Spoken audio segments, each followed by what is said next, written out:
Título de la obra: El misterio de la mujer en la ruta.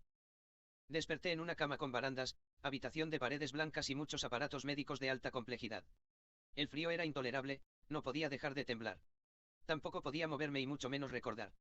Hice grandes esfuerzos, sin definir hecho alguno que evidenciara por qué me encontraba en ese lugar. A la primera persona que trascendió la puerta hacia mí, lo primero que hice fue interrogarla. ¿Qué me trajo por aquí? Le dije a un masculino de guardapolvo blanco, que se acercó a tomar nota de los registros de pantalla del aparato. Esa cosa que ya me fastidiaba por su pip, pip, pip. ¿Cómo se siente? Me dijo el sanitario mientras revisaba la frecuencia del suero. Agotado. Pero no saber por qué estoy aquí, me genera tal adrenalina, que podría desenchufarme y salir a la carrera por los pasillos. El hombre sonrió y dijo, mire mi estimado, más vale que corra muy rápido, si piensa escaparse del recinto le comento que, tras la puerta hay un negro grandote que lo va a hacer acá, cuando lo vea salir al pasillo con el culo al aire. Y mandé mis manos hacia los glúteos, sintiendo su desnudez, y entonces me di cuenta de que me habían colocado una bata, que estaba abierta por detrás. En serio se está tocando el culo en mi presencia. Y raudamente saqué las manos por sobre las sábanas ante los dichos del chistoso del momento, que echó a reír cuando vio asomar mis manos del cobertor de la cama. Puedo decirle que tuvo un accidente. Que ingresó inconsciente y con un cuadro de haber sufrido un infarto. Fuera de eso no tiene ni un rasguño, cosa muy rara bajo el supuesto de que ha salido despedido del auto, antes de que él mismo impactase contra un camión. Y ni bien dijo esto se me vino la imagen de la mujer que había levantado en la ruta y por ella le pregunté. Observando cómo su rostro se alteraba, borrando la sonrisa y abriendo los ojos en una actitud de sorpresa o desesperación. ¿Qué mujer? Me dijo el médico ya exaltado. Y luego agregó, las personas que viajaban en el camión están fuera de peligro, pero en su auto no hay nadie. Ni siquiera usted estaba en el auto, al momento de llegar los bomberos al lugar. Lo encontraron desmayado sobre la banquina y supusieron que, de alguna forma, usted salió despedido del vehículo, antes de que éste impactara contra el camión. No sabíamos que había una mujer con usted. El hombre giró hacia la puerta y mientras se alejaba, continuaba hablándome ya de espalda, de inmediato le aviso a la policía, para que se ponga atenta a esta nueva información. Tuvo que haber sido despedida junto a usted, antes del impacto final. Porque dentro de la masa irreconocible que sacaron de abajo del camión, no se hallaba nadie. Y trascendió la puerta, tomando el pasillo a su izquierda, con gran celeridad. Entonces ingresó una enfermera y continuó tomando registro de mis signos vitales, pidiéndome la misma, que tratara de descansar. Le pregunté por qué me tienen tan monitoreado y me dijo, es el protocolo para con las personas, que acaban de sufrir un infarto. Pero usted ya está bien. Esto es por control.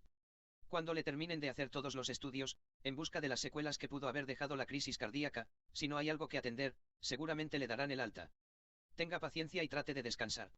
Es lo mejor que puede hacer. ¿Ya le dijeron del negro grandote? Me preguntó con una sonrisa. Sí, veo que ese chiste se lo hacen a todos. Le respondí con una expresión de haber visto el acto del médico, como una chiquilinada. Con la mayoría funciona. La alternativa es capturarlo en una salidera y llevarlo al proctólogo, que en 3 de sus sesiones más profundas, nos diga por qué es usted tan culo inquieto. Y soltó una muy linda sonrisa, ante la que solo atiné a decir, deje no más, ya veo la forma en la que administran el terror en este lugar. Lo que no encuentro es la fealdad, en el monstruo que es usted. Guau. Veo que ya se siente mejor. Dijo la enfermera y con esa sonrisa salió del cuarto, mostrándose tan linda al irse, como cuando ingresó a la habitación. Por un momento quedé con la mirada perdida en la partida de la dama y luego puse todo mi esfuerzo en recordar, pero me fue totalmente inútil. Mis últimos recuerdos antes de despertar, estaban relacionados con la mujer que había levantado en la ruta. La misma, de rasgos aborígenes, cabellos negros, con textura delgada y con un rostro muy sufrido, me dijo que estaba yendo a salvar a su prosélita.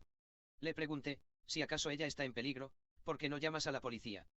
Porque en breve tengo que rescatar a una persona y solo juntos, vamos a poder ir a por ella. Me dijo la mujer y de repente empecé a sentirme mal.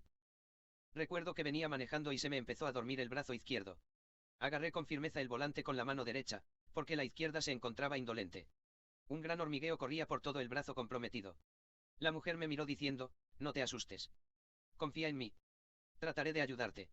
Y detrás de eso, era como si al llenarse mis pulmones de aire, los mismos se hubieran quedado trabados, no permitiéndome exhalar. Situación que me desesperaba mucho y no me dejaba manejar con facilidad. Un gran dolor empecé a sentir en el pecho y el mismo, en toda su extensión se mantenía inmóvil. Sentía como que me estaba desvaneciendo. Empecé a ver el paisaje borroso, y a escuchar un zumbido ensordecedor en los oídos, logrando que todo lo audible, se comenzara a sentir más distante. Fue entonces, cuando la mujer me dijo que pare, ayudándome a bajarme del auto y a sentarme en la banquina. Donde me pidió que tratara de toser con todas mis fuerzas, para descompactar el pecho. Y así lo hice. con tanta fuerza que me dio un enorme mareo. Se me entró a enredar el paisaje y creo que me desmayé, porque cuando abrí los ojos, ya me encontraba en el hospital. El médico me dijo que el auto impactó contra un camión y eso me lleva a pensar que la mujer me dejó tirado y me robó el auto. O se desesperó cuando me desmayé, intentó subirme al auto y al no poder controlar mi peso, se resignó y corrió desesperada con el vehículo a buscar ayuda. Pero estas deducciones son producto de mi imaginación y no de mis recuerdos. Debe haber resultado un gran esfuerzo, el realizado, para recordar lo descripto, porque un enorme dolor de cabeza me invadió y me resigné a intentar dormir. Esos 15 días que pasé en el hospital fueron interminables. Lo único que rompía la rutina en la sala, era la visita de los efectivos policiales y de los auxiliares de la fiscalía, para tomarme declaración, por el tema del accidente ocasionado por mi vehículo y por la desaparición de la mujer que, según los peritos, no dejó rastro alguno, dentro de la masa amorfa que sacaron de abajo del motor del camión. No encontraron ni las huellas digitales, en los restos del vehículo. Salí y lo primero que hice fue pasar por el lugar del accidente antes de volver a casa. Desde donde me encontraron a mí, el auto parece haber avanzado unos 700 metros y haber cambiado bruscamente de carril, para incrustarse de lleno en la trompa de un Scania 112, que transitaba con carga, rumbo a Buenos Aires. Solo se observan la frenada del camión, cuyo conductor, describió la embestida del auto, como una acción sorpresiva, imposible de evadir. Tampoco encontraron nada en la ruta, que haya forzado a quien conducía el auto, a la ejecución de tan desatinado movimiento. En razón que cuando uno se encuentra con un animal en la ruta, trata siempre de volantear hacia la banquina y no hacia el carril de contramano de la ruta. Aunque también es cierto que cualquier diestro, instintivamente esquiva hacia la izquierda. Con lo cual no se descarta que haya habido algo en la ruta por entonces. No se piensa en que se haya dormido, por el breve trayecto que hizo desde donde me dejó, hasta el lugar de impacto. Y tampoco un suicidio, en razón de mi declaración, en la cual menciono los dichos de la mujer, en cuanto a que estaba viajando a salvar a su prosélita. Todo es un misterio y el viaje compartido fue tan breve, que no hubo nombres ni detalles que definan una línea de investigación efectiva para con el hallazgo de la mujer. Ya en Buenos Aires, me puse bajo la terapia de un psicólogo, para que me ayudara a ejercitar mi mente de forma tal, que me predisponga a recordar más detalles de lo acaecido. Pero todo parecía infructuoso y dejé de ir al cognoscitivista por entender que estaba haciendo un gasto innecesario, después de la 10ª sesión sin resultado alguno. Volví a casa después de despedirme del psicólogo, comí algo y me acosté hasta el inicio del sábado. A las 0 horas arrancó mi jornada. Me levanté y me dirigí al cuarto ritual. El mismo es una habitación insonorizada sin ventanas y totalmente vacía. Paredes, techo y piso de color negro. No existe sonido alguno que ingrese o egrese a la misma, cuando la puerta se queda cerrada. En la misma, ingreso y me pongo a meditar. Suelo hacerlo tantas veces como sea necesario. Para los que nunca han estado en un lugar así, les digo que pueden volverse locos, al hacerlo sin un proceso de aprendizaje previo o no tener un buen estado mental. Por eso no había vuelto a meditar después del accidente, sin el previo paso, por las observaciones del psicólogo. Ante el silencio absoluto, la ausencia total de visión, un tacto totalmente disminuido y la posición en la que te encuentras meditando, los sentidos se agudizan y la barrera entre el consciente y el subconsciente se vuelve muy delgada, llegándose a ver cosas ilógicas, pero que representan cómo está evolucionando tu interior emocional. Saber interpretarlo y separar lo abstracto de lo real, lleva tiempo aprender, pero es útil y necesario, cuando desarrollas una vida basada en los principios de la energía y la información. Dicen que el cuerpo necesita ponerse en un estado de sueño profundo, para levantar las defensas y sanar todas aquellas enfermedades virósicas, como así también, reproducir y reemplazar, células y neuronas muertas. Con ese proceso logra recuperar órganos dañados, desintoxicar el cuerpo en general, y soñar, que es el proceso por el cual a través de imágenes abstractas el cerebro almacena los recuerdos y aprendizajes. También a través de los sueños, el cerebro se dedica a equilibrar el estado emocional. Por lo cual a veces no es más importante la escena descripta en el sueño o la lógica de la misma, que la sensación que genera al individuo en ese momento, entendiéndose que, a través de la misma, la mente busca reparar y equilibrar el ánimo de la persona. Lo mismo se logra a través de la meditación. Por la misma se logran equilibrar los distintos campos energéticos o direccionar una mayor cantidad de energía, hacia el campo comprometido por algún factor externo o interno del ser. Se agudizan los sentidos y se reorganiza el conocimiento, las ideas y los pensamientos. Para decirlo de otra forma, lo que hago en ese lugar, es un proceso de mantenimiento mental, que me permite salir de esa habitación sin sentido común. Y eso me hace ver el mundo crudo y sin la toxicidad de mi educación, de mis vínculos y de mi pasado. Permitiéndome el proceso, tener una mirada más analítica, sin prejuicios, ni preconceptos. Resultando la misma, mucho más eficiente, en su alcance sobre la realidad. Inicio entonces el proceso de meditación y voy viendo imágenes de los acontecimientos posteriores a mi despertar en el hospital. Nada del accidente ni de la mujer. Necesito saber qué pasó y al no poder visibilizar los momentos faltantes en mi consciencia se genera ansiedad en mi ser y pierdo la capacidad de controlar los pensamientos. Lo cual, como ocurren en los sueños, Vienen a mí una serie de imágenes sin sentido que no me dejan concentrar en el objetivo a cumplir. Me veo manejando en el auto y al llegar al lugar donde subió la mujer, ingreso a la banquina, pero no veo a nadie. Desciendo del auto y al hacerlo automáticamente se impuso la noche. Unos metros delante de mí, veo a la mujer de espalda. Me acerco a ella y cuando la toco, se da vuelta, iluminándose ante las luces del auto, un cuerpo en sus ropas, todo putrefacto y quemado. Me asusto y caigo de espalda al piso, pero tras ese segundo, en el que cerré los ojos de la impresión, sentí golpear mi espalda y al abrir los ojos no era el piso, sino la pared de un pasillo, fría, húmeda, y maloliente. Frente de mí, una puerta de donde salen unos gritos de intenso dolor. Trasciendo la abertura y veo una mujer desnuda dando a luz, en un calabozo de aspecto muy antiguo. La beba ya se había exteriorizado hasta la zona abdominal y la madre sin dejar de sostenerla, por el tronco con una mano y por la cabeza con la otra. Apoyada contra la pared y desde su postura de cuclillas, la mujer saca, desde la más intensa desesperación, las fuerzas para volver a pujar, y tras un angustiante grito, consigue extraerla de sí. Depositando a la beba sobre sus ropas y con una tira de tela, ata con fuerza el cordón umbilical a una cuarta del abdomen de la criatura, a modo de torniquete, y continúa pujando y jalando lentamente del otro extremo del cordón, tratando de retirar la placenta. Finalizado el acto, corta el cordón con los dientes, a la altura de la atadura y le hace un nudo, lo más pegado posible al vientre de la beba, acostándose luego, ya exhausta, en posición fetal junto a ella, para protegerla y abrigarla aún más. De pronto se escuchan pasos e ingresan al recinto 4 hombres, de los cuales 3 toman por la fuerza a la mujer y el cuarto alza a la beba, constatando el género de la misma. Otra bruja. Dijo el despiadado alzando a la beba por los pies y sonriendo al ver cómo lloraba desesperadamente. ¿Y doña Luisa? ¿Va a confesar o se va a seguir haciendo la dura? Dijo uno de los hombres que la sujetaba del brazo, mientras ella gritaba desesperada el ver cómo trataban a su hija. Y se la llevaron a otra habitación, donde la ataron en una plataforma, a unos escasos centímetros del piso, con sus brazos atados a los lados del cuerpo por las muñecas y por los hombros, con una soga que pasaba por debajo de la axila y por sobre la zona trapezoidal. Otra soga pasaba por sobre el abdomen, a la altura de las caderas, un par más en las rodillas y otro par en los tobillos. Bueno, Luisa. ¿Vas a confesar? Le dijo el hombre que había tenido a la beba, despiadadamente colgada de los pies. Pero yo no hice nada. Yo nunca tuve trato con el vaina. Lo eché de mi tierra varias veces, por estar escondido espiándome. Pero jamás tuve trato alguno con él. Él está enfermo, pero no es por mi culpa. Se oculta a espiarme, pero yo no le hice nada. Tiene que creerme, no tengo nada que ver con lo que le pasa el vaina. Gritaba la mujer aborigen, entre lágrimas y lamentos por los dolores de haber parido recientemente. Escúchame bien, bruja. El mestizo dice que encontró en tu casa un hechizo de encantamiento y dice que al curarlo logró sanar al chico y desde entonces no ha vuelto a meterse en tu casa. Dijo el interrogador pisando la vulva de la mujer y sonriendo ante el terrible grito de dolor, que estaba causando en ella. Es mentira. El vaina no va porque ya sabe que me tienes aquí. El vaina no está embrujado. Él viene tras de sus sucios pensamientos. Yo no le hice nada. Gritaba la mujer entre el llanto y los gritos de dolor en cuanto más fuerza hacía el hombre para introducir su pie en la vagina recientemente parturienta de la mujer. De pronto el hombre se da vuelta y toma del mesón un desgarrador de senos. Este macabro elemento era como una pinza con 2 medialunas enfrentadas en su extremo de fuerza, las cuales al unirse, cerraban el círculo, aprisionando el seno que era desgarrado por la fuerza que ejercía el inquisidor, con la determinación de arrancar el mismo del cuerpo de la fémina torturada. Esta monstruosa herramienta, tenía la misma asepsia que las letrinas, por consiguiente, si el corazón de la mujer soportaba el dolor de la tortura, la infección que surgía posteriormente a la ejecución inhumana del instrumento sobre la fémina, en pocos días la llevaba a la muerte. El inquisidor apretó la base del seno de la mujer, con el instrumento como si fuera con una tenaza. Apretó el pecho y comenzó a palanquear, hacia arriba y hacia abajo, tal cual se trabaja un clavo incrustado en la madera. Y cuando los tejidos más gruesos estuvieron desgarrados, apoyó su pie en sobre el hombro de la mujer y tiró con todas sus fuerzas hasta arrancar el busto. No lo cortó, se lo arrancó literalmente del cuerpo, generando un sufrimiento tan intenso, que la hizo desvanecerse del dolor. Parecía haberla matado, pero cuando el inquisidor observó movimientos respiratorios en su tórax, agarró la otra teta fuertemente entre sus dedos, cortándola rápidamente con un cuchillo. Para él, no tenía sentido ocuparse en desgarrarla, si la mujer no iba a sentir dolor.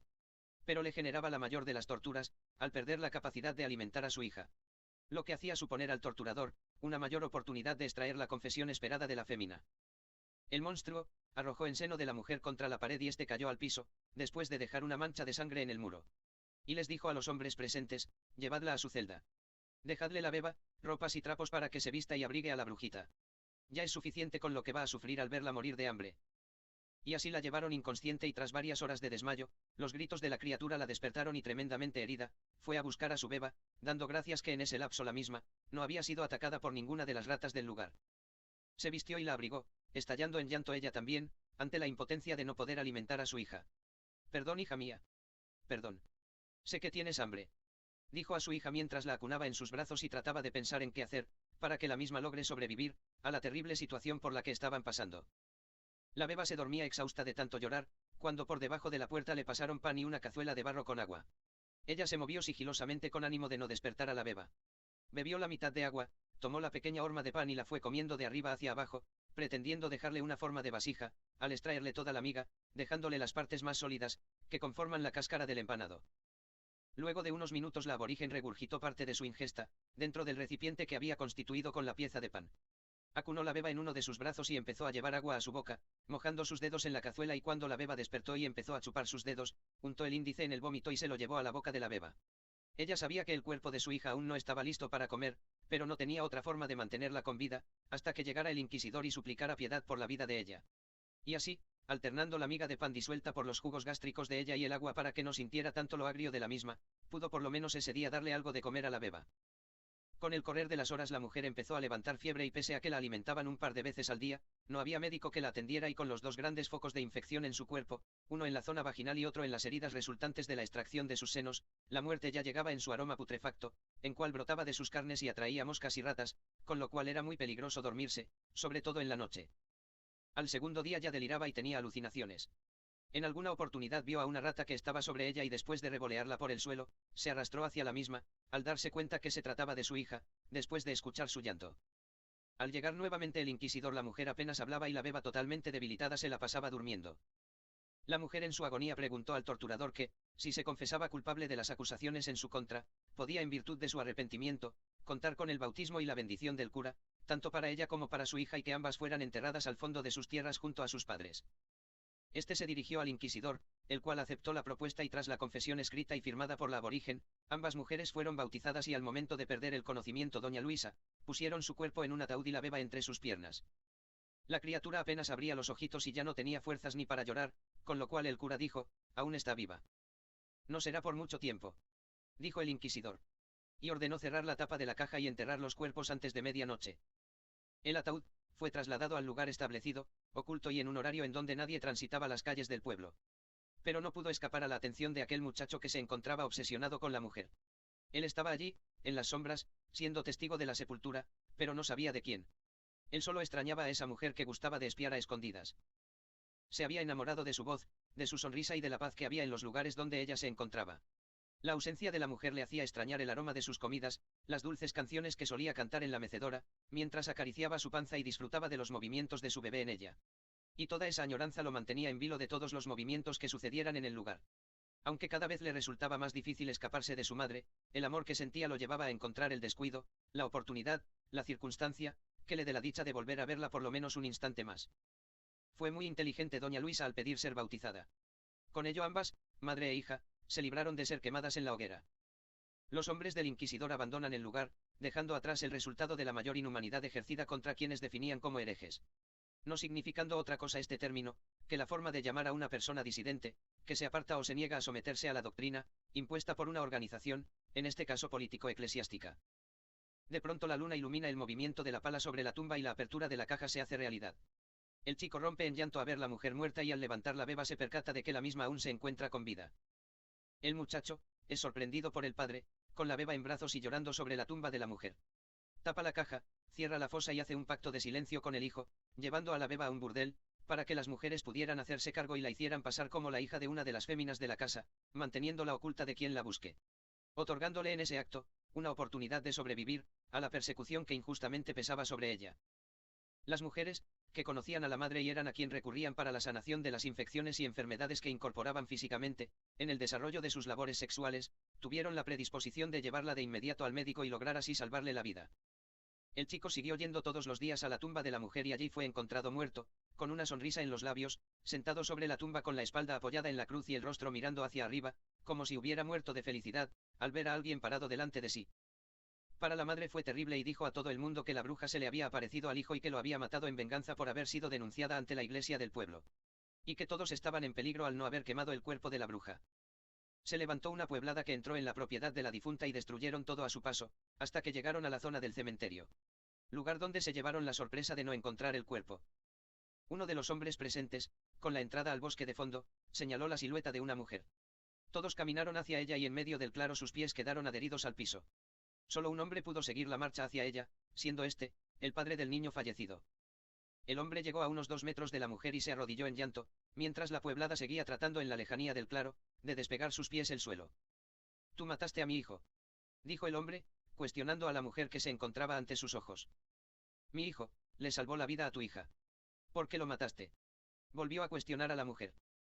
«Yo no maté a nadie», respondió ella, agonizaba de tristeza cuando vine a regalarle una sonrisa antes de morir. «Jamás le hice nada malo. Tu mujer es quien no hace otra cosa que generar el odio a su conveniencia.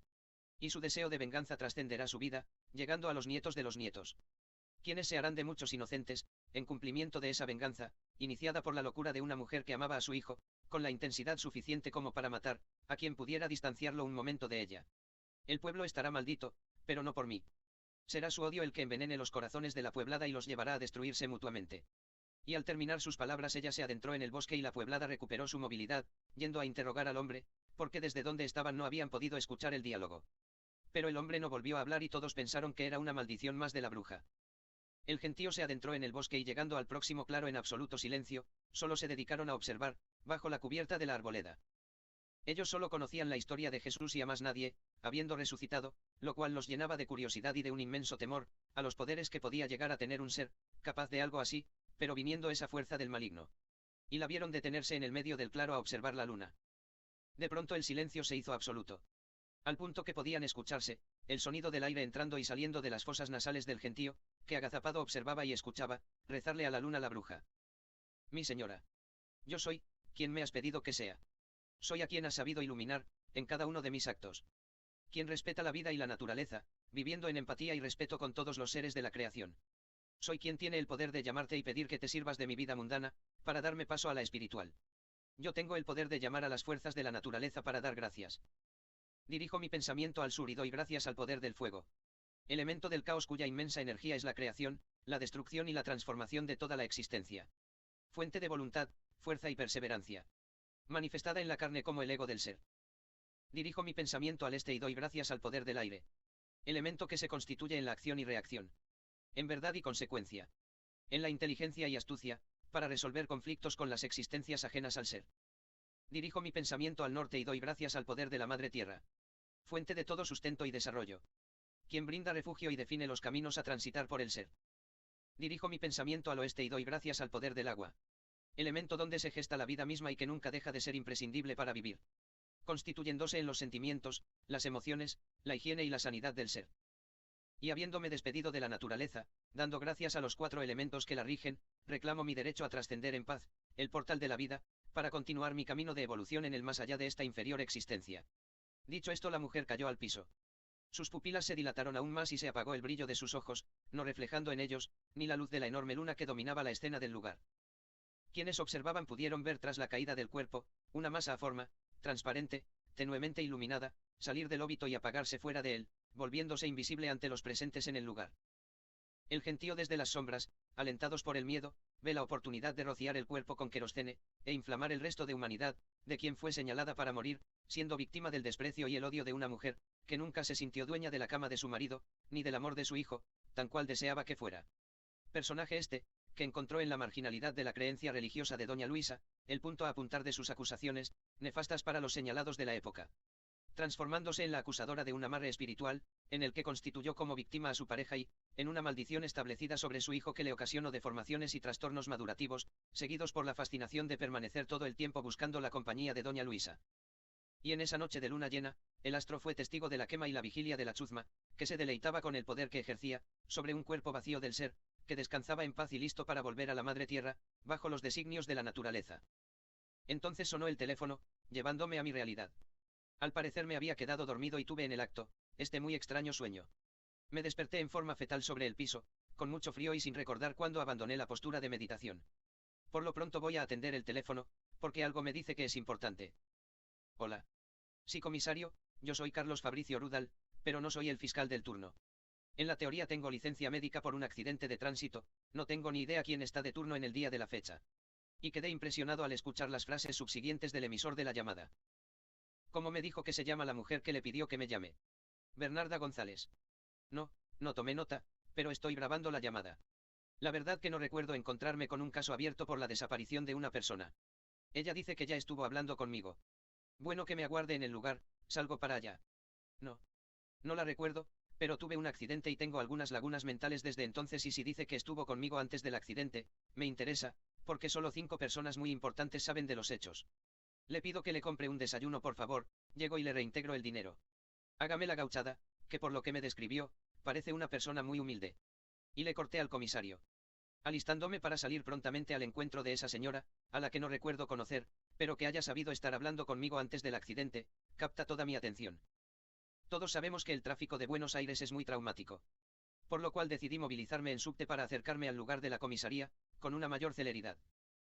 Debo haberme dormido porque el vagón estaba casi completo en sus asientos, cuando ingresé al mismo y de pronto me encuentro solo con una mujer, sentada a mi frente. La misma tenía una pollera larga hasta los tobillos y una camisola de estilo antiguo con cuello mao y mangas largas. Otro detalle que me pareció interesante es que la mujer, aparte de sus 2 largas trenzas, usaba una vincha tejida, la cual tenía en su frente 4 cuadrados, con los 4 elementos herméticos representados en ella. Bonita vincha.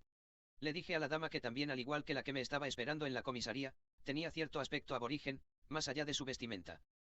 Usted conoce bien el origen de la misma, dijo la mujer. Y ya sabemos cómo deifica a los elementos de la naturaleza, agregó la fémina, al segundo de haber girado la cabeza, aparentemente con la intención de mirar por la ventana. Un grueso flujo de adrenalina recorrió todo mi cuerpo, y de inmediato, adopté una actitud defensiva, para con la misteriosa señora. Perdón. Le dije poniendo toda mi atención en ella.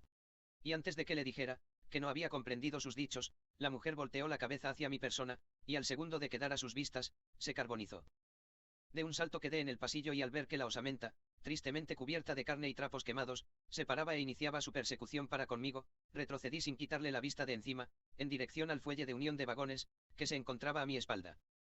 Al trascender el mismo, tropecé y caí de espalda al piso, que no era el piso. Otra vez la fría pared de mi sueño, el pasillo y la puerta del recinto, sonorizado por gritos, tras la misma. Ingresé al recinto trascendiendo la puerta, sin abrirla jamás. Y tomé conciencia de que la realidad era otra. Se observaba una mujer retenida por 2 hombres, ante lo que parecía un tribunal indagatorio, donde quien lo presidía, bajo la figura del inquisidor, le leía la acusación a la fémina, que se esforzaba por liberarse de quienes la retenían, y cada tanto recibía un golpe de puño en el estómago, para cortar la voluntad de su intención de escaparse a la situación, que en su presente imperaba. Llantos, gritos y un sudor con olor a mucho miedo, salía de la humanidad de la acusada. Decía el inquisidor: señora Inés, usted ha sabido ser acusada de brujería, sobre la vida de sus amos. De las evidencias existentes, se advierte la aparición de espinas en la cara de la difunta, el hallazgo de frascos con una víbora blanca y un sapo verde con la boca cocida y varios testigos de la familia, que declaran haber soñado al diablo vestido de español diciendo que, en cumplimiento de su pacto con doña Inés, venía a por ellos. El doctor Vargas Machuca, constituido como perito del proceso, hace verosímil la existencia de un maleficio, al cortarse el agua en la que puso a cocinar un jabón, a los pies del lecho de los difuntos. Otra pericia, que define el poder maligno de la acusada, es que, colocando un huevo de gallina, en el orín de la misma, en producto flota, lo que evidencia que el mismo se pudre al inmediato contacto, con los fluidos del aborigen. La acusada fue obligada a declararse culpable, utilizando la coerción del tormento del agua. Depositaron a la mujer en esa especie de camastro donde la inmovilizaron, con sogas en la dimensión de su cuerpo, y la cabeza con una prensa a rosca, usada para inmovilizar la zona o reventar el cráneo, si el verdugo así lo disponía. En ese lugar a Inés, le pusieron un trapo sobre la cara y apretándole la nariz, le echaban agua en forma constante, sufriendo una desesperante asfixia, al ingresar un gran caudal de agua en cada intento de respirar, y nada de aire. Ante la rudeza del aborigen, en cada corte de la asfixia, respetando intervalos de tiempo, donde la dejaban respirar hasta recuperarse, evitando de esa forma, que la fémina se desmaye, el verdugo le daba una vuelta más de rosca a la prensa, generando un gran dolor a través de la compresión craneana y la de este, contra el cerebro de la acusada. La mujer, inmersa en su agonía, balbuceó la confesión de su crimen, según lo interpretó el inquisidor, y fue sentenciada a muerte por ser confesa del doble crimen, sobre la humanidad de sus amos. No la dejaron morir en paz.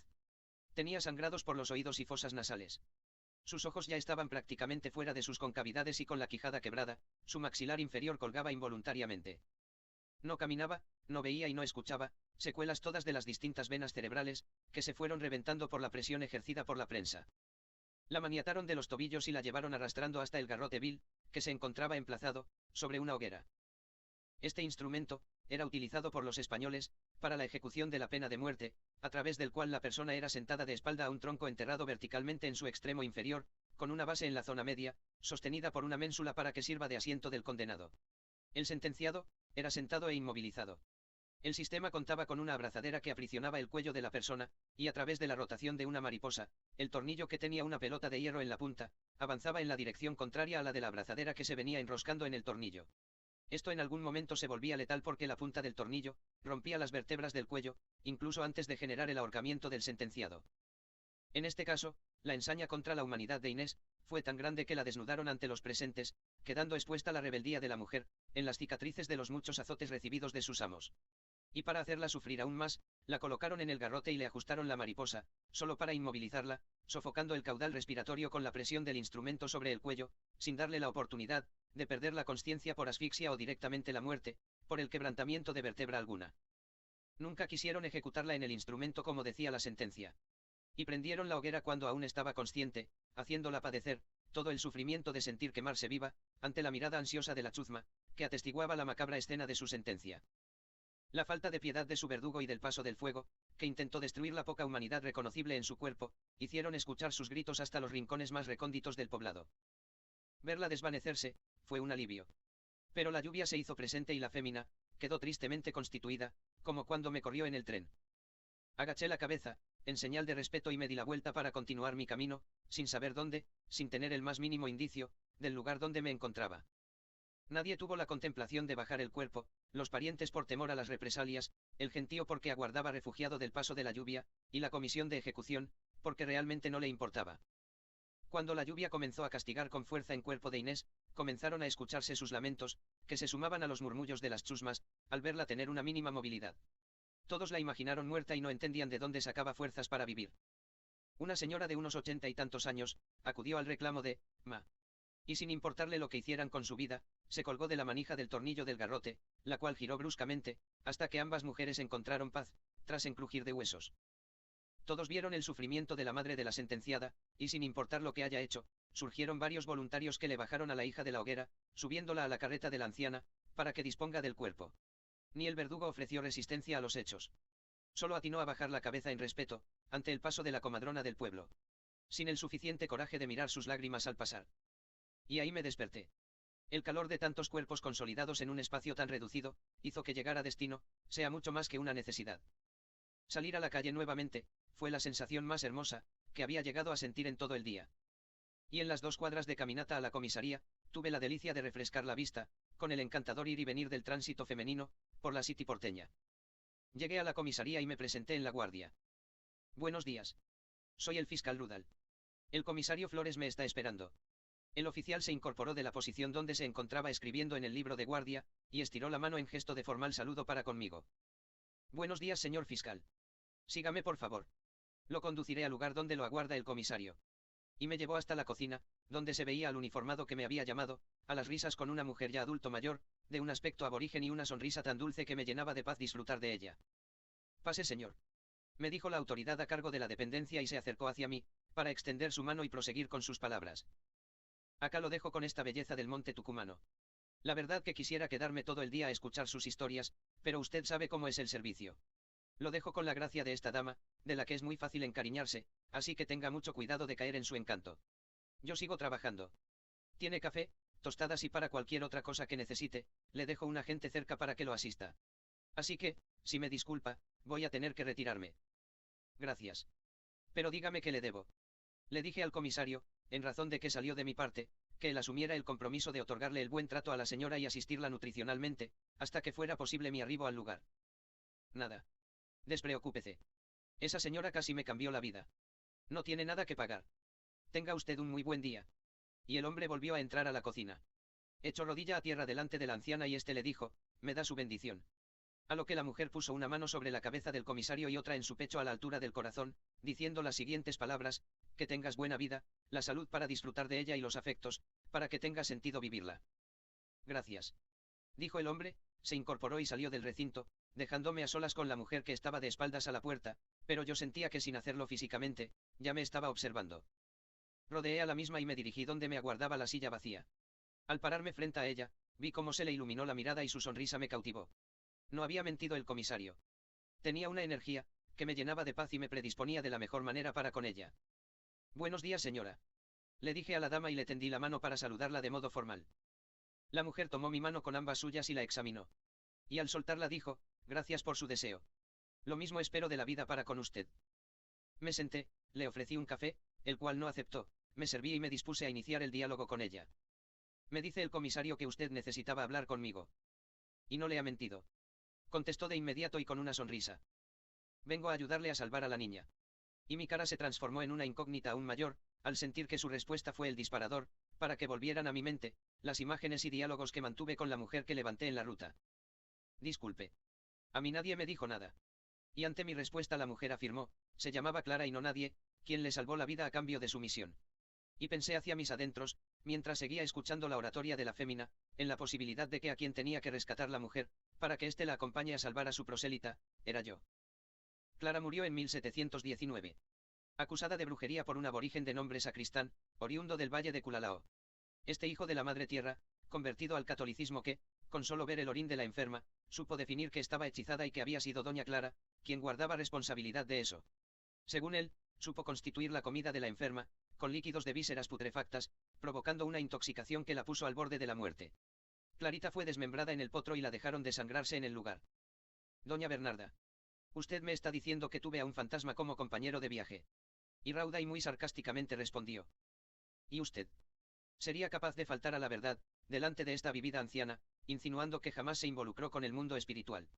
Dijo la mujer cuestionando mi postura. Pareciera tener mucha información sobre mí. Creo que voy a empezar a preocuparme de ello. No tiene por qué. Dijo la anciana. No es el único que tiene que mantener sus capacidades en el anonimato, para que la sociedad no lo prenda fuego. Y la mujer en tantas palabras no dijo nada, pero me puso en una situación muy incómoda. ¿Usted qué sabe tanto? Le dije y proseguí, ¿qué me puede decir de los sueños que he sabido tener, ya que de brujería hablamos? Usted no ha tenido sueño alguno, las almas de esas mujeres, se han sabido incorporar a usted, ingresando a su subconsciente, para dejarle el recuerdo de sus tormentos, queriendo despertar, la voluntad de salvar a la niña. Me respondió dejándome aún más preocupado, en el hecho de que hayan logrado ocupar parte de mi cuerpo físico, sin siquiera yo sospechar de ello. Dígame, doña Bernarda, ¿quiénes eran esas mujeres? Y observé cómo sus ojos se posicionaban, ubicándose arriba a la izquierda, con lo cual me decían que ella estaba recordando y no imaginando algo que podría llegar a convertirse en una mentira. En 1689, la aborigen Luisa González fue acusada de encantar mediante hechizos mágicos, a un chico que tenía lo que hoy se conoce como síndrome de Down. La madre del menor dijo, que la acusada había intentado seducir a su marido, en los meses en que la belleza de la denunciante, se encontraba comprometida por la gestación de su hijo y que, habiendo detectado la intención de la mujer, ésta tomó la decisión de despedirla de mala manera. Lo que motivó a la bruja a tomar venganza sobre la vida de su hijo, naciendo enfermo y amarrado a ella, al punto de escaparse de la casa para verla. Yo soy la nieta, del segundo hijo, de la nieta de la beba. En Tucumán, en 1703, sobre el límite con Santiago del Estero, es condenada la esclava Inés por la muerte de sus amos. También acusada de brujería, como la mayoría de las mujeres aborígenes, que no eran observadas activamente, desarrollando su devoción en la iglesia y su rebeldía tenía que ser segada de forma alguna, por los amos o por las autoridades de la comuna. Declarada culpable, la mujer fue sentenciada al garrote y luego a la hoguera. También pariente suya. Le dije a la dama y ésta sonrió. No tengo vínculo alguno para con ella, pero la madre, era la comadrona del pueblo, en los años en que nació Irma, la nieta de la beba que abandonaron en el burdel. Yo la soñé antes que usted y me tomé el trabajo de buscar su historia. No supe resolver el conflicto, pensando que había sido una simple pesadilla y seguí por la vida con normalidad, desconociendo mi destino, como intenta hacerlo usted. Eso lo entendí, como un golpe bajo a mi soberbia. Pero acepté el castigo de mi sarcasmo, y me dispuse a seguir preguntando. No se enoje, señora. Mucho de lo que usted me cuenta mantiene una gran coincidencia con los hechos de mis sueños. El tema es que, por un lado, no entiendo qué tiene que ver estos acontecimientos, con la desaparición de la mujer, según las referencias que le transmitió al comisario. Y por el otro lado, necesito que los hechos sean legalmente creíbles, como para establecer la denuncia pertinente e iniciar la investigación que le corresponde a la misma. Le dije a la mujer, quien reaccionó levantando su pelo a la altura de la nuca, queriéndome enseñar algo. Entonces ella dijo, ¿no será que nuestro particular, los lleva a nosotros? Por ende, le están reclamando el correcto uso de los poderes, con los que fue investido oportunamente. Y me acerqué para ver lo que me estaba mostrando, buscando llevar mi campo visual, a la nuca de la mujer, en razón de que la misma se ocupó de exhibir la zona. La acción de la fémina, me mostró que la misma llevaba oculto por el pelo, un sello de quemadura, como los que se usaban en las zonas agrarias, para marcar el ganado.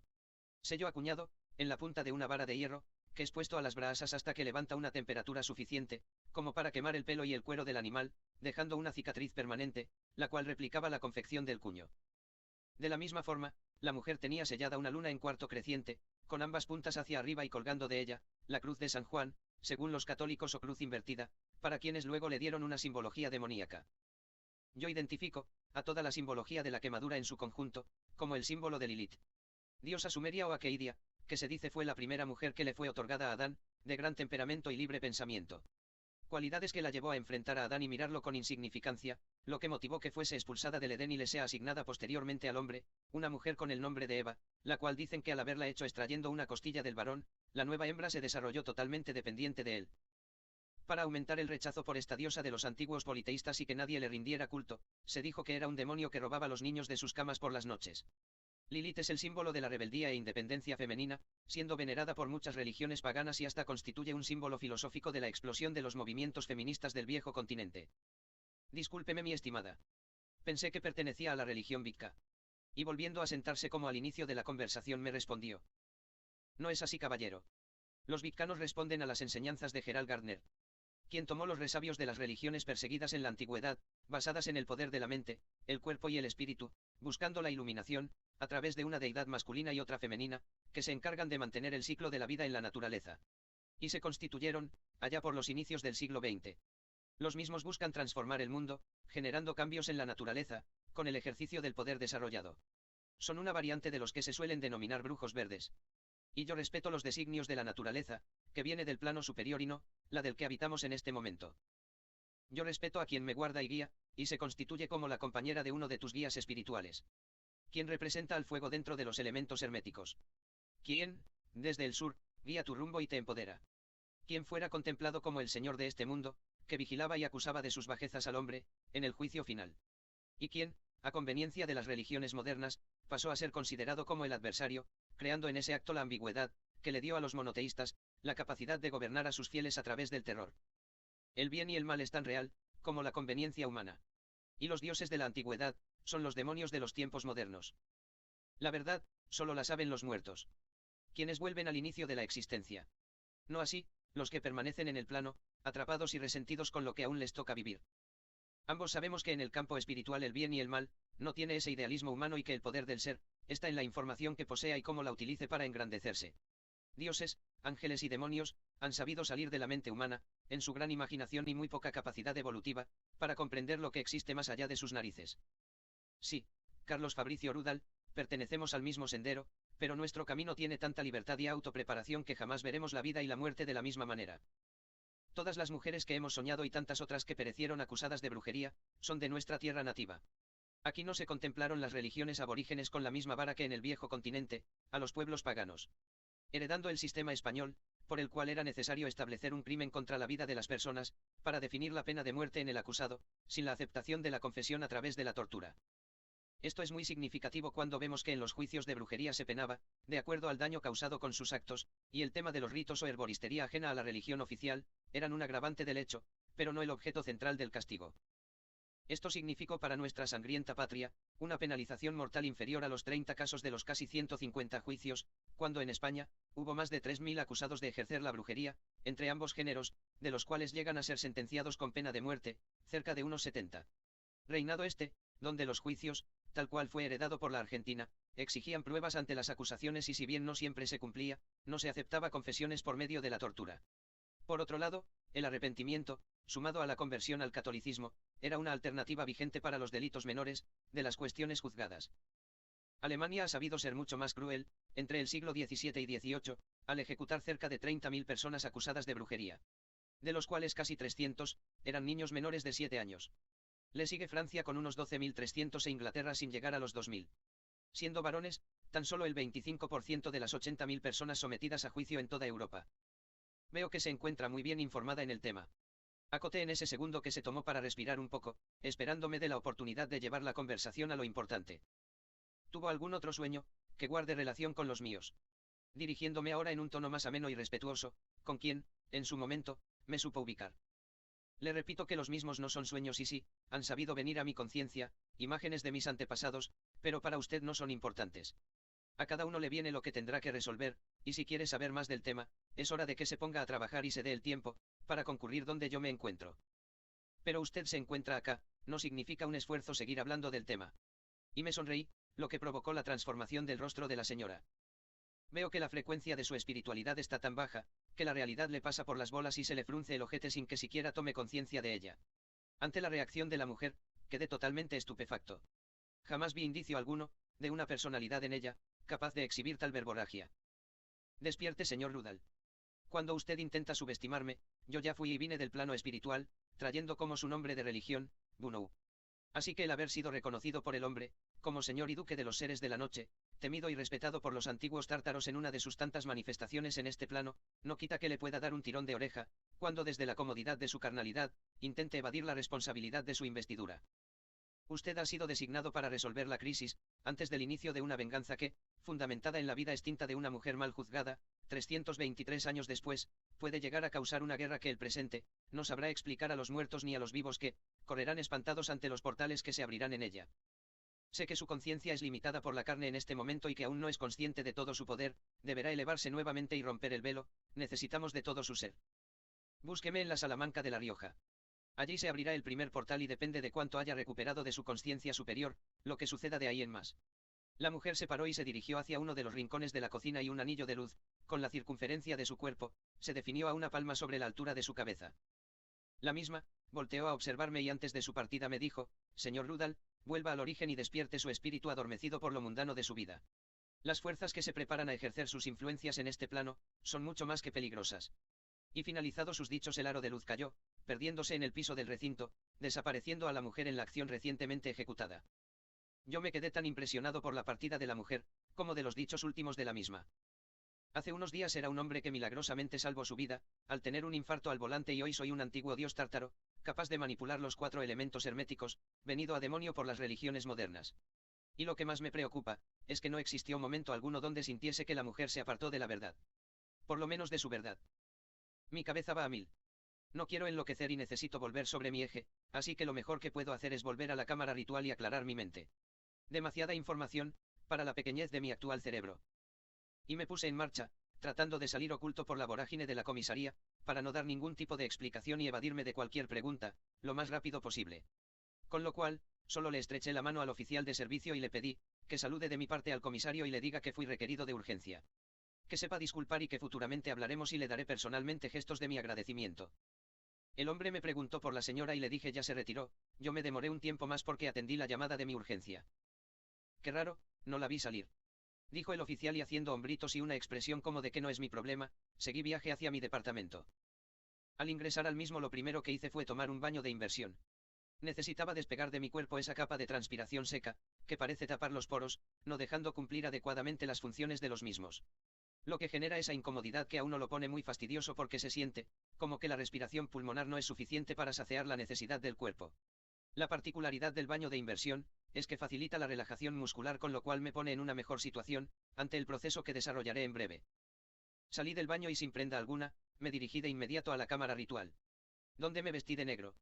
Ropa interior, pantalón y remera. El color es importante de acuerdo al tipo de energía que se busca. Y mientras me vestía, no podía dejar de pensar en que esa mujer sabía muchas más cosas que yo, quizás hasta de mí mismo, y me hizo sentir muy vulnerable para con ella en la conversación. Aromaticé el lugar y cerré la puerta quedando una iluminación muy tenue, emanada por los sigilos de mis entidades guías. Los cuales están orientados, cada uno al punto cardinal de su correspondencia. Soné la campana y tras saludar a cada uno de mis guías, me dispuse a tomar postura y meditar. Sabiendo que, a los 10 minutos, toda la iluminación se va atenuando aún más, hasta hacerse nula y llega un momento en donde te sientes verdaderamente parte de la oscuridad. Lo que potencia todos los sentidos que buscan suplir la falta de visión y elevan la sensibilidad del ser. La sensación al cerrar los ojos y relajarse, es la de ir sintiendo cada vez más liviano el cuerpo. Uno va tratando de nivelar la respiración en 3 tiempos iguales. Uno para inhalar, otro para retener y otro para exhalar. buscando ir aquietando la respiración y hacer de cada uno de estos tres procesos, cada vez más extensos y calmos. En ese momento se observan mentalmente, muchos puntos blancos sobre el fondo negro, no tanto como el televisor, cuando pierde la señal, pero es verosímil compararlo con ello. La diferencia es que en estos casos esos puntos tienen movimiento, se agrupan y se separan, rotan hacia un lado y otro y van formando sombras y siluetas que te llevan a recordar e imaginar momentos de tu vida. Llega entonces el momento de aquietar la mente.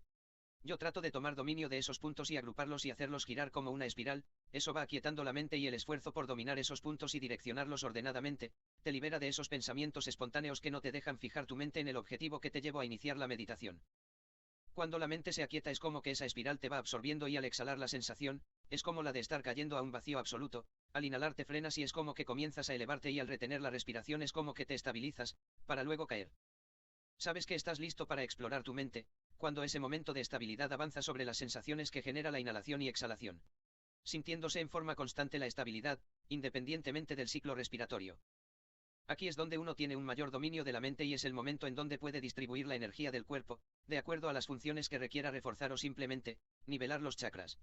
Aquí es donde se puede ir hasta los recuerdos olvidados y tener más capacidad de análisis, percepción sentimental y espiritual. Y es el momento en donde yo voy a desdoblarme y elevar mi cuerpo espiritual al plano superior. Inicio el proceso fijando la idea en mi mente. Y siento la sensación de empezar a elevarme. Veo cómo mi cuerpo permanece emposturado mientras yo me dirijo hacia un aro de luz que comienza a abrirse en una de las paredes. El ingresar al mismo es como un túnel que te va llevando a su antojo. Al exteriorizarme del mismo, veo varios portales de este tipo que, frente a una luz central, van exportando los espíritus y los mismos, ordenadamente se van dirigiendo hacia la luz central. Entonces recordé que en ese lugar es donde llega el espíritu y descarga los conocimientos adquiridos por el alma, incorporados estos en su vida terrenal y es donde recupera el total de la información de su ser, hasta el momento de iniciar otra encarnación o pasar a otro plano, según el nivel evolutivo adquirido. A diferencia de ellos, al estar encarnado, mi espíritu se encuentra aún unido a mi cuerpo por un cordón energético, el cual me permite realizar un viaje astral, según la energía de mi ser, siendo este, el límite de la distancia a recorrer. Lo que me dice que, habiendo llegado hasta aquí, el todo de mi ser debe ser una entidad ya muy evolucionada, en razón que la mayoría de los seres que recuerdo, solo pueden hacer el viaje astral dentro del plano carnal, sin alejarse mucho de su cuerpo. Tomé dirección a la luz y de camino, me encontré con una persona a la cual me dirigí enseguida y le pregunté, ¿por qué a ti te veo como a una persona y al resto de los espíritus como una masa amorfa? Veo que aún estás encarnado. Seguramente nos hemos conocido vez alguna y por ende me observas tal como tu subconsciente me recuerda. Si fueras un espíritu ya libre, te diría que terminarás de recordarme cuando incorpores el resto de tu alma, pero al estar encarnado no te corresponde incorporar. Perdería todo sentido la vida, al saber quién eres, para qué vives y el significado de cada cosa que te suceden. Me dijo la entidad antes de ingresar a la luz. Cuando yo ingresé a la misma, vinieron miles de imágenes a mi mente. Primero todas de mi vida y luego muchas en las que no podía establecer una relación lógica, ni en la secuencia, ni individualmente. Entonces una voz se hizo eco en mi mente diciendo, has incorporado la sapiencia de tus poderes y el conocimiento sobre los seres a los que deberás enfrentar. Ahora debes volver. Este aún no es un lugar para ti. Y sentí que una fuerza inmensa me jaló de mi cordón, llevándome de nuevo a mi cuerpo. Al despertar sentía un enorme dolor de cabeza y una gran estática se encontraba acumulada en mí. Entiendo que es la estática, lo que provoca el dolor de cabeza, porque cuando niño, solíamos subirnos a las torres de alta tensión a remontar barriletes y descendíamos de las mismas cuando ya no tolerábamos el dolor de cabeza, bajando con los pelos duros y parados, corte cepillo de dientes, nos decíamos, inmerso en la sana ignorancia de Purrete en pleno uso de sus capacidades, para hacer travesuras. Así que salí de la sala ritual y permanecí descalzo para ir descargando el exceso de energía que recorría mi cuerpo. Creo que la fricción con el aire, en relación a la gran velocidad con la que retorné al cuerpo, generó la estática que, a pesar de haber pasado unos minutos, se manifestó en el chisporroteo que generé al quitarme la ropa. Si bien era temprano, me sentía agotadísimo, así que me dediqué a pasar al descanso, desarrollando el sueño más profundo que recuerdo. Al día siguiente, me levanté y me aprovisioné, como para iniciar el viaje a La Rioja. Salí, bolso al hombro, caminando bajo las estrellas y muy iluminado por la belleza de la noche porteña. Una ciudad con la fusión de tantas culturas que, aunque pases 10 veces por el mismo lugar, siempre encontrarás algo que atrape tu atención y detenga tu paso. Retiré el auto de la cochera y salí en dirección a la ruta nacional número 9, donde busqué lugar para aparcar y tomarme un buen café antes de agarrar el amanecer en la ruta. Manejar con el sol de frente cuando este recién asoma en el horizonte, me genera una importante somnolencia que, más de una vez me ha obligado a detenerme en la ruta, a mojarme la cabeza y tratar de despabilarme antes de seguir. Paré varias veces en la ruta, desarrollando siempre la misma serie de actividades. Entrar a la estación de servicios, estacionar, ir a la cantina a tomar un café y comer algo, luego poner el auto en la dársena para que le recarguen combustible mientras voy al baño, despido todo lo que tenga que dejar ahí y me lavo las manos, la cara, los dientes y me peino, antes de salir a por el auto y pagar el costo del abastecimiento. No es que tenga un trastorno obsesivo-compulsivo, con el hecho de higienizarme antes de salir a la ruta, es una actividad que me despierta y me mantiene más atento. Creo que es uno de los pocos hábitos que tengo, digno de recomendar y él mismo lo aprendí de un viajante, que me llevó desde la salida de Concepción del Uruguay, Entre Ríos, hasta la estación de servicio del peaje del Puente Zárate, en Buenos Aires. Recuerdo haber sido muy joven por entonces y revistar en el Batallón de Ingenieros 3 Escuela, del Ejército Argentino. Momento en el que la jerarquía de cabo, no me brindaba los recursos suficientes, para ir a visitar a mis padres a Buenos Aires. Entonces hacer dedo, era una actividad que se volvía habitual y los varones que, habían cumplido con la ley de enrolamiento, sabían lo que era tener los bolsillos vacíos y la familia lejos, con lo cual, casi nostálgicamente, se ofrecían a llevarte desahogando quizás, algunas de sus penas vividas cuando querían viajar fuera del periodo de licencia, que era cuando no contaban con los famosos PPS.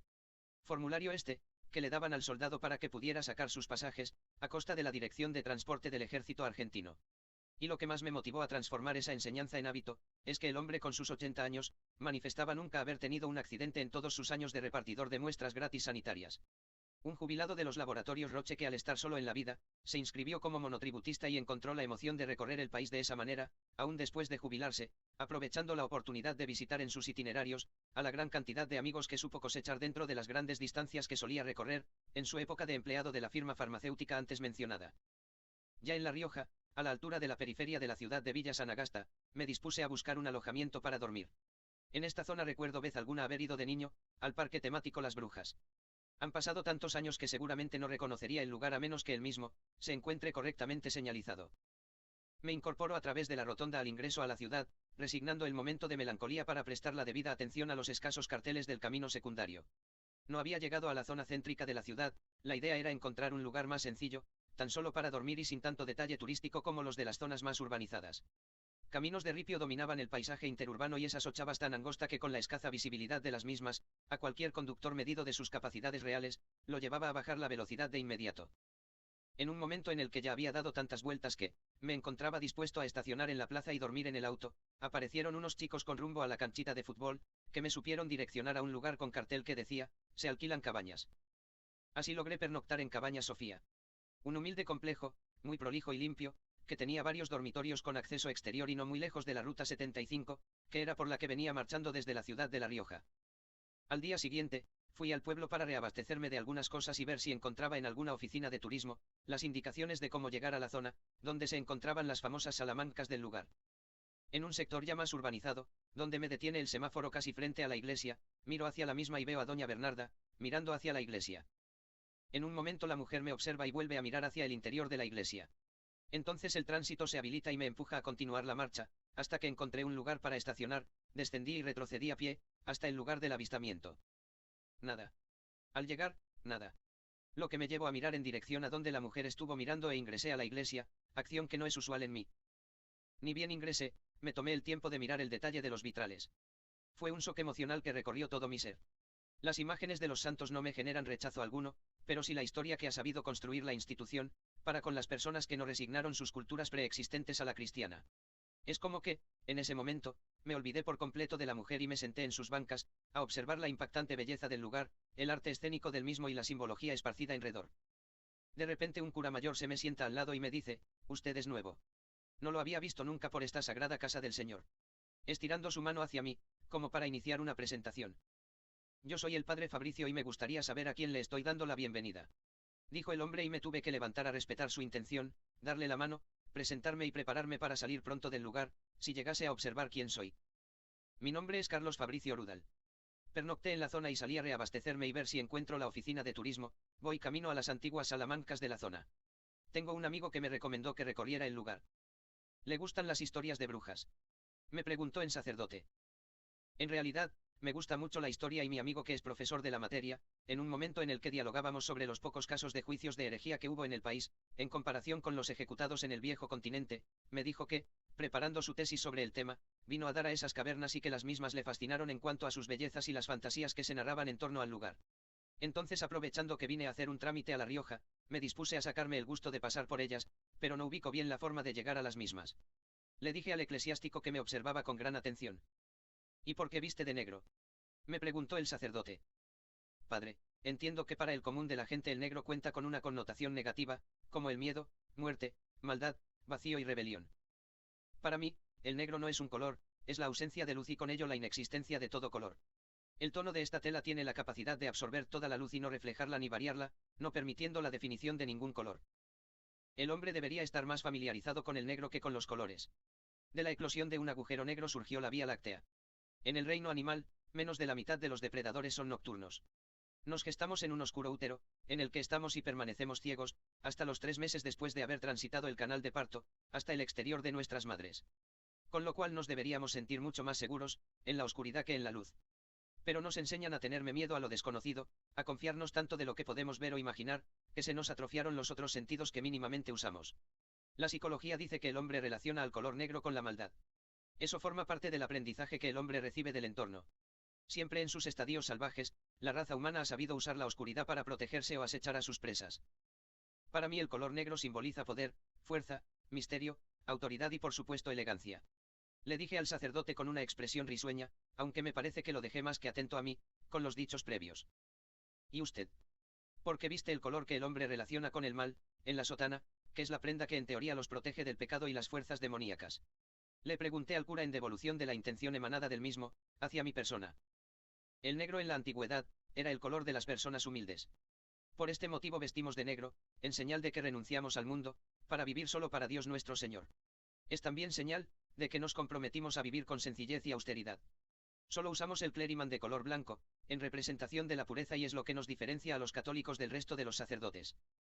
Y se me soltó la lengua al decirle, o sea, que dentro de tanta oscuridad en su vestimenta, usted solo ostenta la pureza, en ese cuellito desmontable blanco que porta en este momento.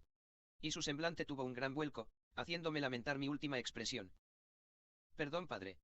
Entiendo que la palabra es como una flecha, la cual una vez que es disparada ya no se puede detener en su dirección al punto apuntado a menos que algo se interponga en su camino. Quiero interponer el pedido de que tenga a bien disculpar mi herejía. No tengo intención alguna de ofenderlo. Estoy tan acostumbrado a que me confronten por pensar distinto que a veces me defiendo sin necesidad alguna. Y el hombre sonrió poniendo su mano en mi hombro y diciendo en el acto, han sabido decirme cosas peores, pero entiendo que no todos tienen que saber cómo es la vida de un cura. Ni el porqué de sus hábitos y costumbres. No me siento ofendido de sus dichos.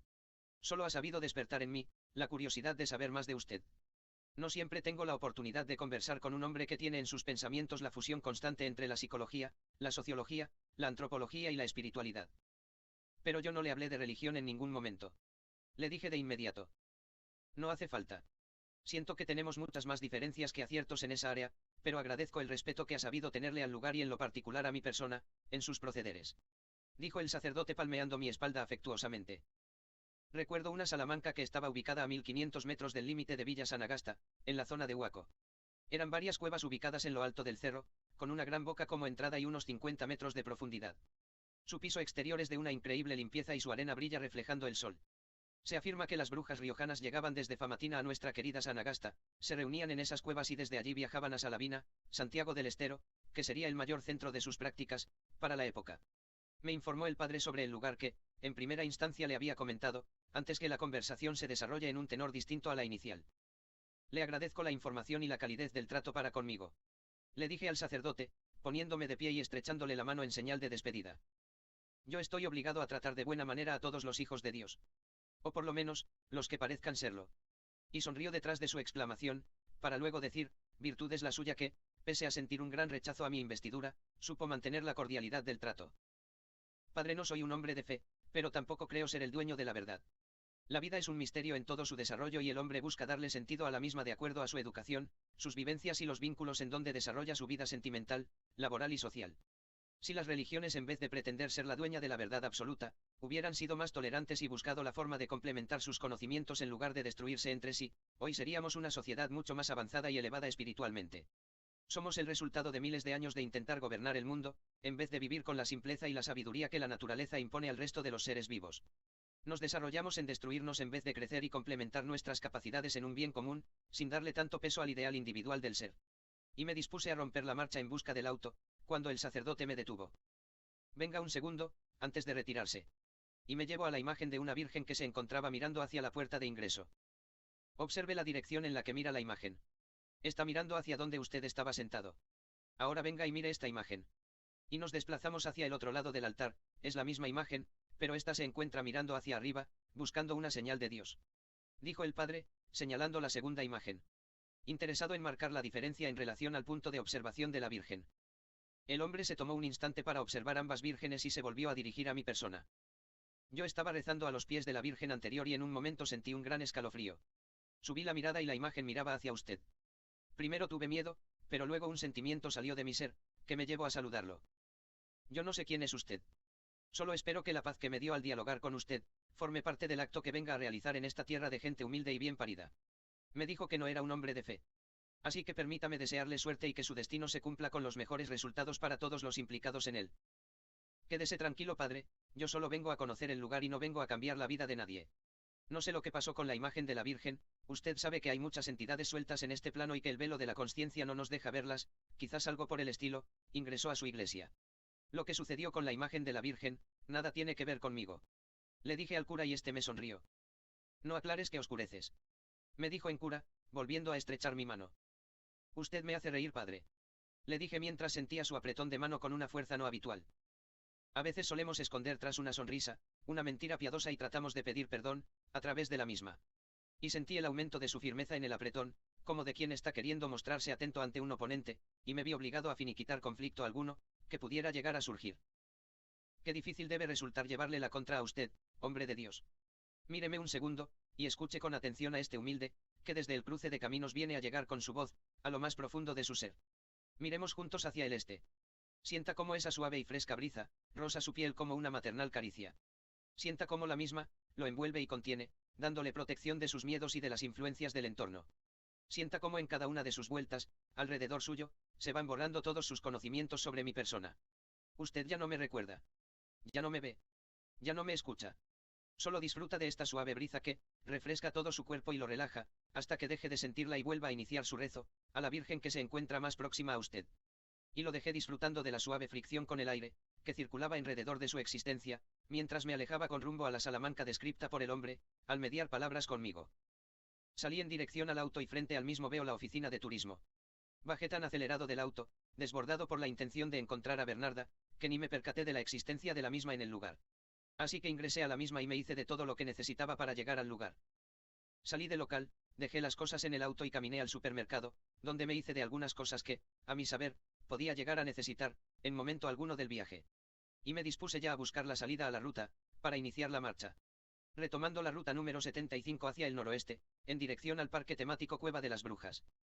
Al llegar al lugar me encontré con un arco realizado con elementos de la forestación del lugar, el correspondiente cartel indicativo con el logo de una lechuza o búho, donde dentro del cerco se observan dos edificaciones, en una se encuentra la administración y recepción del público, en la otra desconozco, porque no llegué a transitar a la misma. Los cerros de fondo siempre exhibiendo esa combinación de colores donde se ven destacados el marrón, el verde y un reflejo algo rojizo característico de la región. El circuito turístico contaba con 2 paradas previas a la ascensión y luego 3 balcones en el cerro. Ubicado sobre la quebrada del río Salamanca. Originado tan solo por las lluvias de verano de la región, su naciente está definido en las quebradillas y en los distintos afluentes que bajan de los cerros del lugar, dentro de lo que hoy se conoce como el Parque Dinosaurios. Su recorrido se interrumpe en un pequeño dique construido para disminuir la erosión del paso del agua para luego encajonarse y fluir por la quebrada. Durante el desarrollo del mismo, me crucé con varias representaciones culturales de la zona en cuestión, tales como una bruja apoyada en una rama a modo de bastón, siempre con ese aspecto de anciana muy enojada, que no tiene otro fin que infundir el terror a quien se detenga a observarla. Otra de características similares, pero con una víbora en cada mano, de las cuales una mantenía una actitud muy hostil, para quien la estuviese observando por el frente de la bruja. También me encontré con una bruja agachada, como queriendo levantar una pala del piso, sin quitar la vista de quien estuviera parado delante de ella. Todas en general exhibiendo una actitud muy intimidante. Otra imagen que llamó mi atención es la de un gnomo, arrastrando muy en contra de su voluntad a un niño. Lo poco que tengo entendido de estas entidades me lleva a los territorios anglo-franceses, en donde las creencias paganas hablaban de un rey gnomo, llamado Gob, a cuyos súbditos se los llamó goblins. Con el paso del tiempo, esta denominación resultó en gobelin y gobelinus en latín. Término que fue utilizado para referirse al demonio que rondaba las ciudades de Normandía antes de 1141. Los duendes se representan como seres con características humanas muy bien definidas.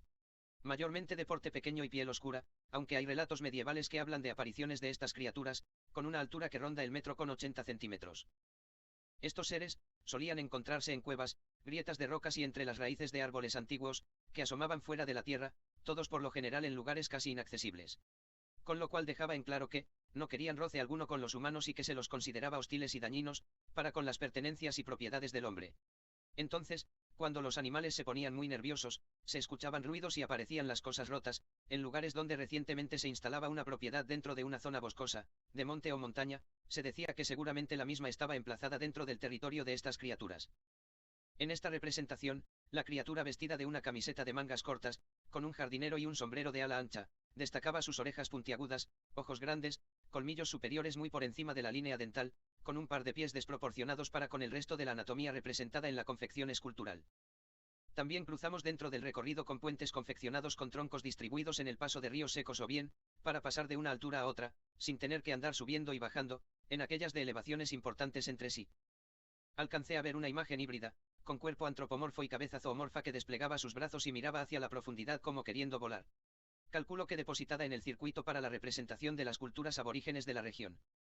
Otra cosa que destaco es la existencia de un lugar con imágenes cristianas y características tales como para hacer una misa de campaña en el lugar. Las cuevas estaban en la zona media del cerro. Difícil para subir y muy complicado para descender hasta las mismas, si quitamos este circuito turístico hoy establecido. Para los que llegaban desde los cerros, descender al lugar es imposible, sin una muy extensa cordada con todos los accesorios que demandare la misma.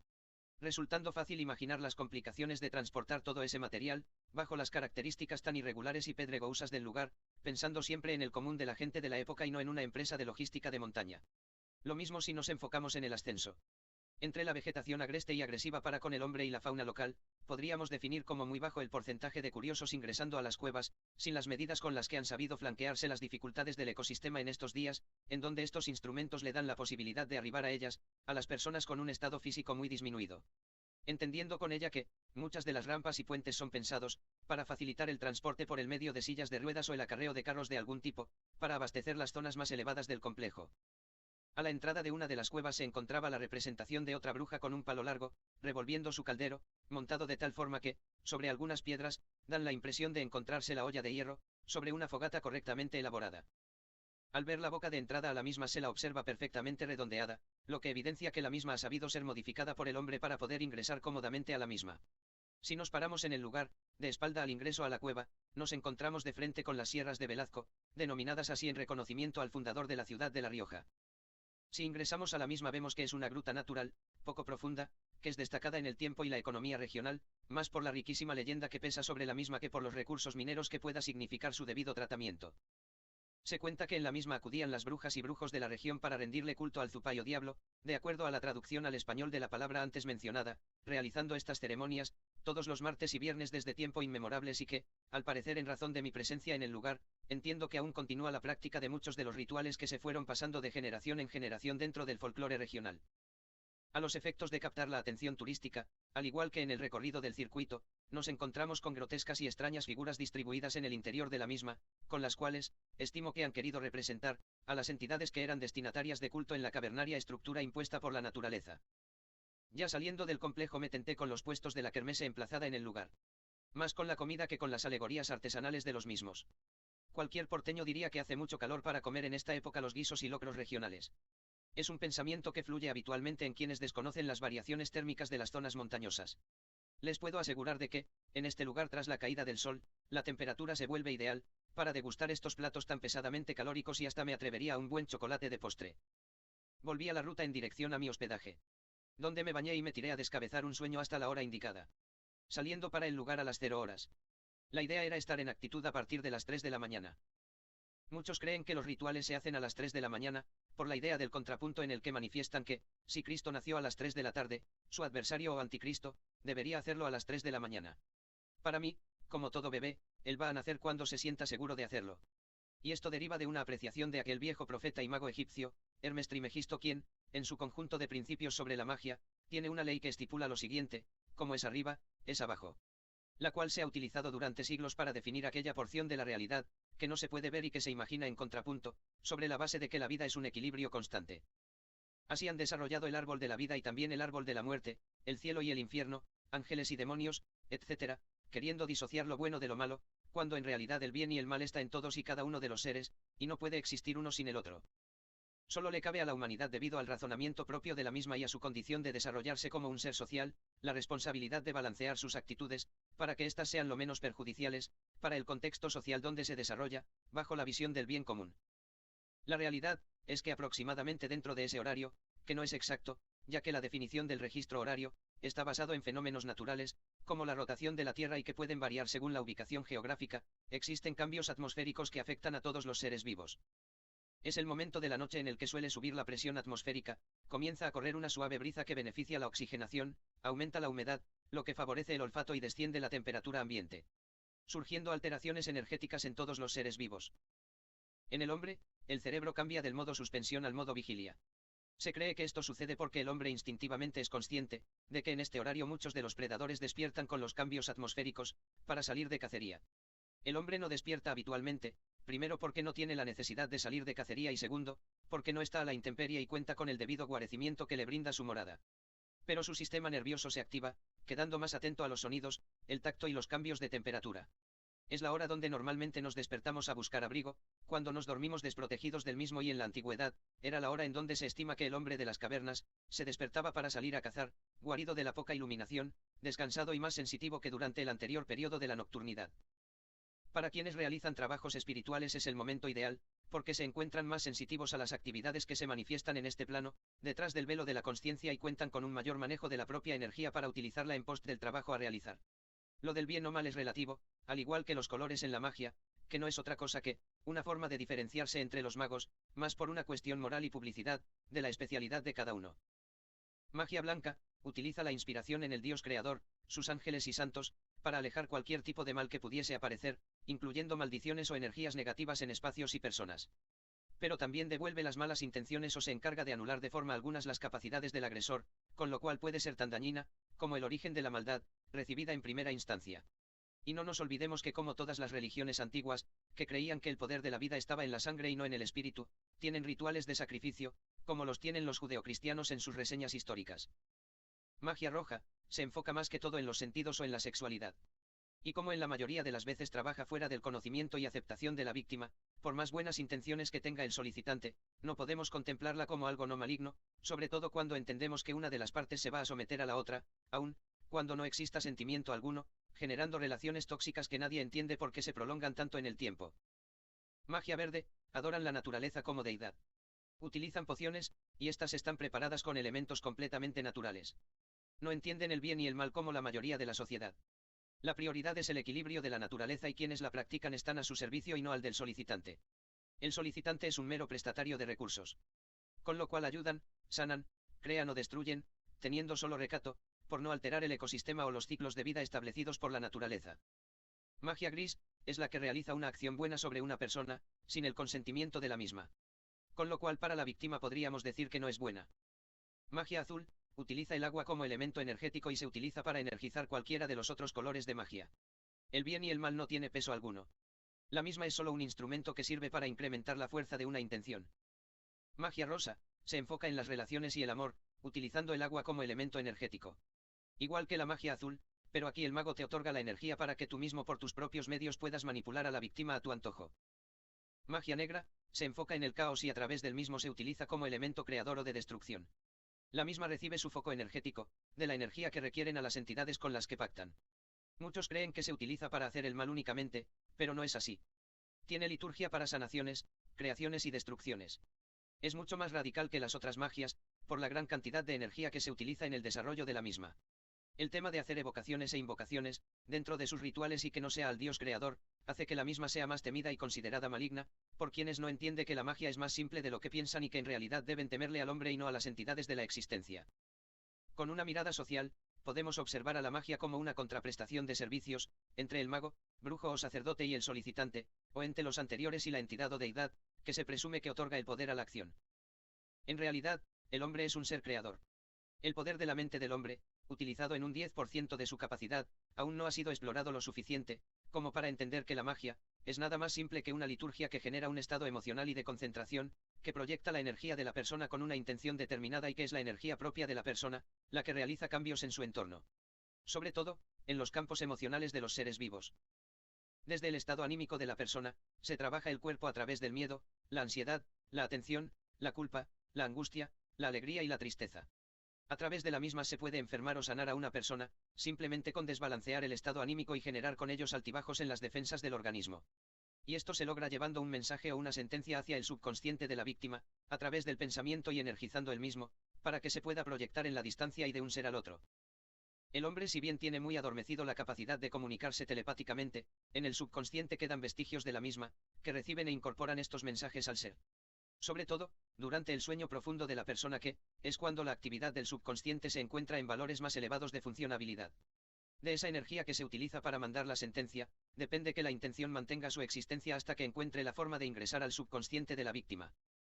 Esta energía, no proviene de una entidad o deidad, proviene de la mente humana que construye seres superiores en los que se inspira, para generar esa energía con el objeto de engañar la barrera de la falta de confianza en sí mismo y no sentirse, absolutamente responsable de sus actos.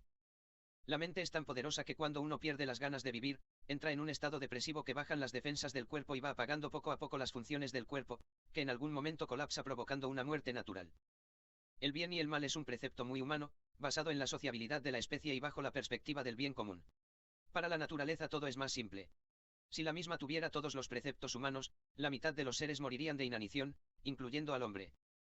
No se puede vivir haciendo el bien absoluto, ni tampoco el mal. Estamos llenos de actos inconscientes de estas definiciones, que forman tranquilamente parte de ambas y nos pasan inadvertidas, porque las mismas no se encuentran dentro de los cabales impuestos por la sociedad, a lo largo de nuestra educación, o son aceptadas por considerarlas esenciales para la vida o evolución del hombre. Como los millones de animales asesinados en los laboratorios, víctimas de los estudios desarrollados, con el fin de brindar longevidad al soberano de la cadena evolutiva, de este plano. Como verán, es un tema muy largo para desarrollar y él mismo cuestiona la conducta humana desde sus orígenes. Pero ya estoy en el lugar y luego de buscar dejar el auto en un lugar apartado y fuera de las vistas del tránsito, o los vigiladores que pudiera haber en el lugar, inicio la marcha a pie con la idea de darle la vuelta al complejo y llegar al lugar desde las alturas del predio. Al tiempo se empieza a sentir grandes cambios energéticos en el lugar. Hay varias grutas en mi camino de ascenso desde las que me siento muy observado, pero más con temor, que con la intención de hacerme daño alguno. Hay que ser cuidadoso de las piedras que se tocan. Muchas son el refugio, de la fauna ponzoñosa que habita el lugar. Y la picadura de algunos escorpiones o serpientes pueden terminar con mi vida, antes que encuentre un lugar con señal, para pedir ayuda o simplemente intente llegar al auto. La noche es hermosa. La altura y la falta de iluminación hacen que las estrellas se destaquen mucho más, que en otros lugares. Es más, la luna llena se ve desafiante y es quien deja ver, el sendero a seguir en mi andar. Teniendo la idea de haber subido lo suficiente, empiezo a querer rodear el cerro para llegar a la cueva. Y en una de las grutas se me aparece ella. Lo veo más pálido que víctima de un vampiro, dijo doña Bernarda después de asomar su humanidad de las sombras de una grieta. ¿Y cómo quiere que me ponga si me aparece así de improviso? Cuando uno está alerta a todo, para no tener ningún accidente, en un terreno para mí desconocido y con muy poca iluminación, como para ver lo que por delante hay. La mujer sonrió y tocando mi hombro se dispuso a contestar. Vamos hombre que no estoy tan fea. Ni en mis peores momentos y con mi encanto por el piso, llego a la fealdad de las bípedas de tu ingesta, en esas noches de parranda y alcohol. Y soltó una carcajada que hizo volar las lechuzas del arbusto, que tenía frente a mí. Carcajada que se le borró al instante, tras mi desconsiderada acotación. Recuerde que el alcohol disociaba por entonces mi realidad, alucinando una increíble belleza en las féminas de entonces. La crudeza de la vida, sin alcohol asusta siempre. Y levantó su bastón como para pegarme. Veo que se ha levantado bastante dañino. No sea cosa que le tenga que enseñar respeto, por el paso del tiempo en una mujer. Y bajó su bastón con una sonrisa que denostaba la falta de importancia que le supo dar a mi agravio. Venga detrás de mí que conozco el terreno. ¿Por dónde va usted? El camino es más largo y se vuelve arriesgado, ya en el último tramo, antes del ingreso a la entrada principal. Dijo la anciana y se perdió en la oscuridad de la grieta. Señora, no exagero si le digo que veo menos que en el exterior. Le dije a la mujer que se desplazaba con una velocidad muy interesante de entender, en una persona de su edad y sin visibilidad alguna. La oscuridad forma parte de tu ser, adapta tus pupilas para que las mismas te den la capacidad que hace tiempo que no usas, acotó y su voz me desorientó, por los ecos que se producen en la cavernosidad del lugar. Traté de imaginarme cómo lucirían mis ojos con las pupilas totalmente dilatadas, sin verse prácticamente el iris, y luego traté de imaginarme el aspecto de los mismos con las pupilas ocupando toda la porción blanca del óvulo del ojo, que se encuentra en el exterior del cráneo. Ya había empezado a ver en el proceso anterior, pero en este momento lo hacía muchísimo más claro. Entonces se me hizo más fácil seguirle el paso a la mujer y no perderme en las distintas bifurcaciones del lugar. Llegamos al recinto y en el mismo, se encontraba un altar orientado al este, donde se distribuían 7 velas negras, 2 rojas y una blanca. Frente al altar, al otro extremo del recinto, se encontraba una tarima, con una joven mujer, atada sobre la misma. Y en el medio, para mi asombro, se encontraba el cura que había visto en la iglesia, vestido con su atuendo de misa, rezando una serie de oraciones en enoquiano. En medio de un doble círculo de protección. Donde el primero estaba realizado con sal y el segundo estaba hecho con cera de velas blancas. El enoquiano, elaborado por John Dee y Edward Kelly, se confeccionó en el siglo XVI, mediante la utilización de sesiones espiritistas. El nombre se definió como tal, porque los mismos decían haber logrado invocar a un ángel de la época de Enoch. Este hombre, que fuese bisabuelo de Noé, escribió algunas cosas sobre los orígenes de los demonios, los Nepilim y varios de los ángeles caídos. Sus escritos no fueron considerados para ser incluidos en el compendio que constituyó la Biblia, pero se dice que se encuentran celosamente guardados en el Vaticano. Se cree que él mismo narraba y ampliaba hechos de los libros seleccionados para la Biblia, pero con algunas visiones que distorsionaban el mensaje que creían más correcto los sacerdotes abocados al tema. Sobre todo, cuando habla de los hijos de Dios y de los hijos del hombre. Y una visión distinta que le otorga a las mujeres en su relato, la cual no era muy conveniente para los dogmas y características de los roles de género de la época. Otra creencia es que San Cipriano utilizó algunas cosas descriptas en este libro, como así también sus conocimientos del paganismo, ya que el mencionado se convirtió al cristianismo después de sus 35 años de edad. Siendo de origen africano, hizo uso de sus conocimientos previos a su nueva religión e incursionó en el espiritismo, por medio de conjuros y rituales aprendido desde sus orígenes, con los cuales capturó momentáneamente e identificó a 72 demonios. Hoy en día, muchos de los curiosos intentan reproducir sus rituales, en búsqueda de alguno de esos demonios, basados en el registro que dejó de cómo invocar a cada uno de ellos y las funciones, para lo cual era conveniente invocarlos. También así, es uno de los principales exponentes del cristianismo, en cuanto a los exorcismos y los conocimientos demoníacos más elaborados. Al ingresar al recinto y ver la composición del acto que se encuentra realizando el padre, es imposible no relacionarlo con los escritos de San Cipriano sobre el tema. De pronto, detrás de él, sobre la femenina, en una gran piedra que parecía formar un vértice, entre las paredes del recinto y el techo, se inicia la apertura de un portal, cargado de una gran energía, tan grande que empezó a pasar inadvertida la iluminación de las velas. Oiga, padre, disculpe que lo interrumpa. Parece que acaba de llegar su visita. Así que yo que usted, abro bien los ojos y me pongo a la defensiva, porque esa entidad viene muy enojada de que usted la traiga aquí. Le dije al hombre, quien se paró de inmediato para dirigirse a mí. ¿Usted quién es?, dijo el padre con un tono imperativo. Nos conocimos en la iglesia hace un tiempo. Y me interrumpió de inmediato diciendo, no puedo recordarlo. Era la idea, padre, era la idea. Pero algunas de las actividades suyas me están obligando a romper el encanto. Volviendo a lo que se observa en el recinto, donde se abrió el portal, una entidad trasciende el mismo. Se manifiesta tremendamente energética y al ver que su portal se cerró, comienza a explorar visualmente su entorno y a recorrer el lugar, con ánimo de confrontar a quien se le cruce. Salga del círculo. Le dije al hombre. Seguramente leyó en algún lado que esos círculos lo iban a proteger. Pues en este caso la entidad al verlo en el mismo lo está haciendo responsable de que ella se encuentre aquí. Y mientras lentamente salía del área cuestionada, fui guiándolo hacia mí, aprovechando que la entidad se mantenía flotando en reconocimiento de las paredes, calculo con la intención de volver a encontrar el portal para volver a su espacio, previo a su accionar postraumático de querer destruirnos cuando no encuentre la forma de volver. Dígame, padre, ¿a quién quiso evocar? Y me sorprendí cuando el cura dijo, al diablo. Pero padre, usted debería saber que el diablo no existe. Él mismo es una representación de la Iglesia, establecida en el Consejo Papal de Roma del siglo XIII, en la cual se le da forma a una representación de todo lo que la Iglesia consideraba maligno para sus fieles. Ya lo venían definiendo, sobre todo en el arte, desde el siglo XI y lo terminaron confeccionando por entonces, con partes de las figuras de las deidades greco-romanas, con la idea de disuadir a los pueblos, de volver al origen de sus culturas religiosas. Sabemos que los cuernos y las patas de cabra vienen del dios Pan. El tridente de Zeus. La cola de dragón, de las escrituras del libro bíblico del Apocalipsis. Y algunos otros detalles que, si nos ponemos a desarrollar ahora, esa cosa que trajo usted, nos cocina. Colóquese detrás de mí y vaya retrocediendo hasta donde se encuentra la anciana con el bastón. Y realmente espero que tenga la intención de morotonearle el lomo con el mismo, después de sus actos de locura.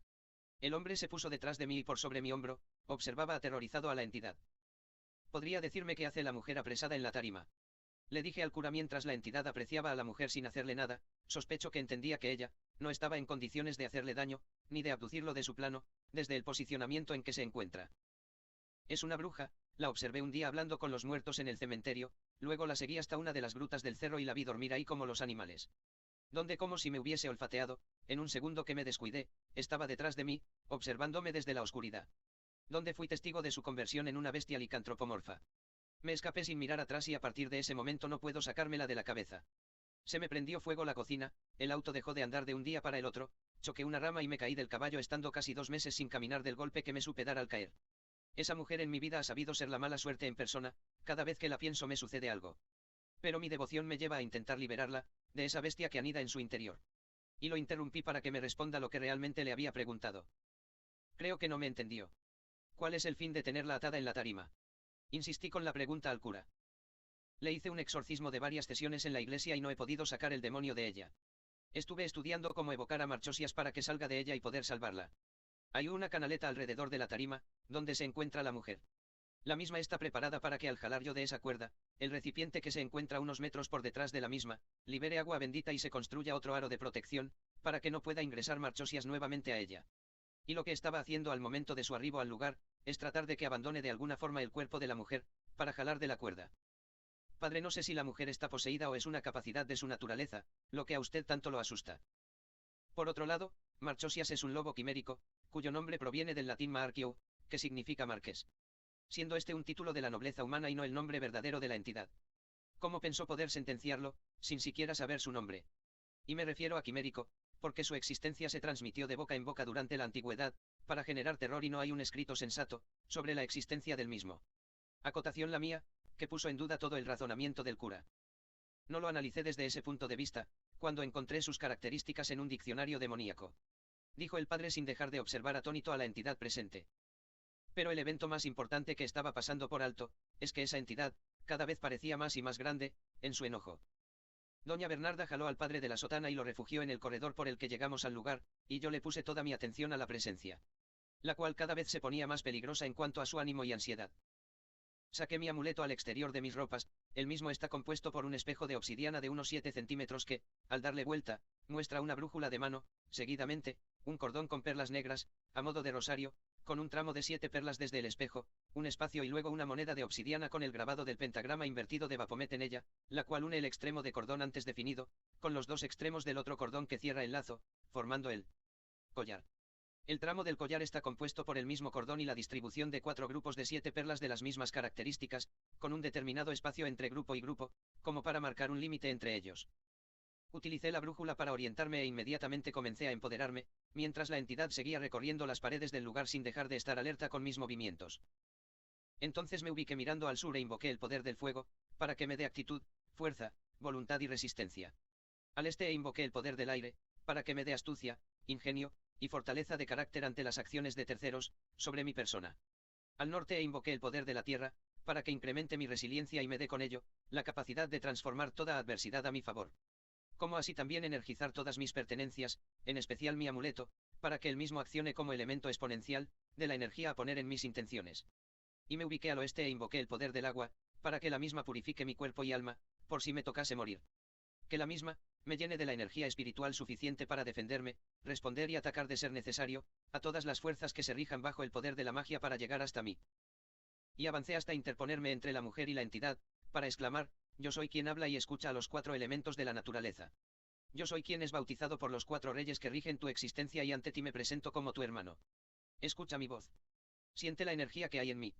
Siente la fuerza de tus padres espirituales en mi ser, escucha y medita mis palabras. No he venido a hacerte daño y mi misión es liberarte. Entiendo que quien te trajo por error, no tiene verdadera conciencia de sus actos y que yo intervengo en nombre de mis padres espirituales, para allanar los obstáculos que te alejan de tus dominios. Ten la animosidad de recibirme como tu hermano y permitir solucionar este entuerto.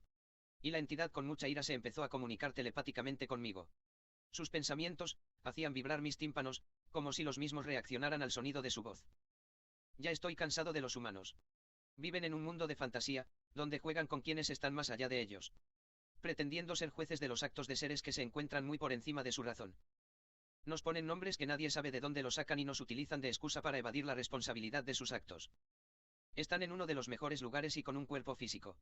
Donde tienen 5 sentidos que los debería llenar de placeres, pero no logran ver más allá de sus narices y lo que imaginan, está podrido. Sueñan con ir a un lugar mejor al morir y se la pasan destruyendo su propio paraíso. Luego cuando pierden el cuerpo físico, sienten que no tuvieron tiempo suficiente para disfrutar de los placeres de la vida. Son una alimaña para este plano y el universo debería estar agradecido de que los llevemos a la extinción. Y al notarlo tan convencido de sus palabras, intenté generar la duda en él, queriendo bajar un poco la carga emotiva, apreciando que, por el nivel de sus manifestaciones, podía llegar a desencadenar un serio conflicto. Creo que debes entender que son seres en evolución y que toda la sabiduría que es esencia en ti, es nula en ellos y ven el mundo, con los ojos de sus improvisaciones y la imaginación que, los motiva a seguir intentando sobrellevar la vida, como la entienden. No puedes compararte con ellos, ni pretender que ellos vean al mundo a través de tus conocimientos.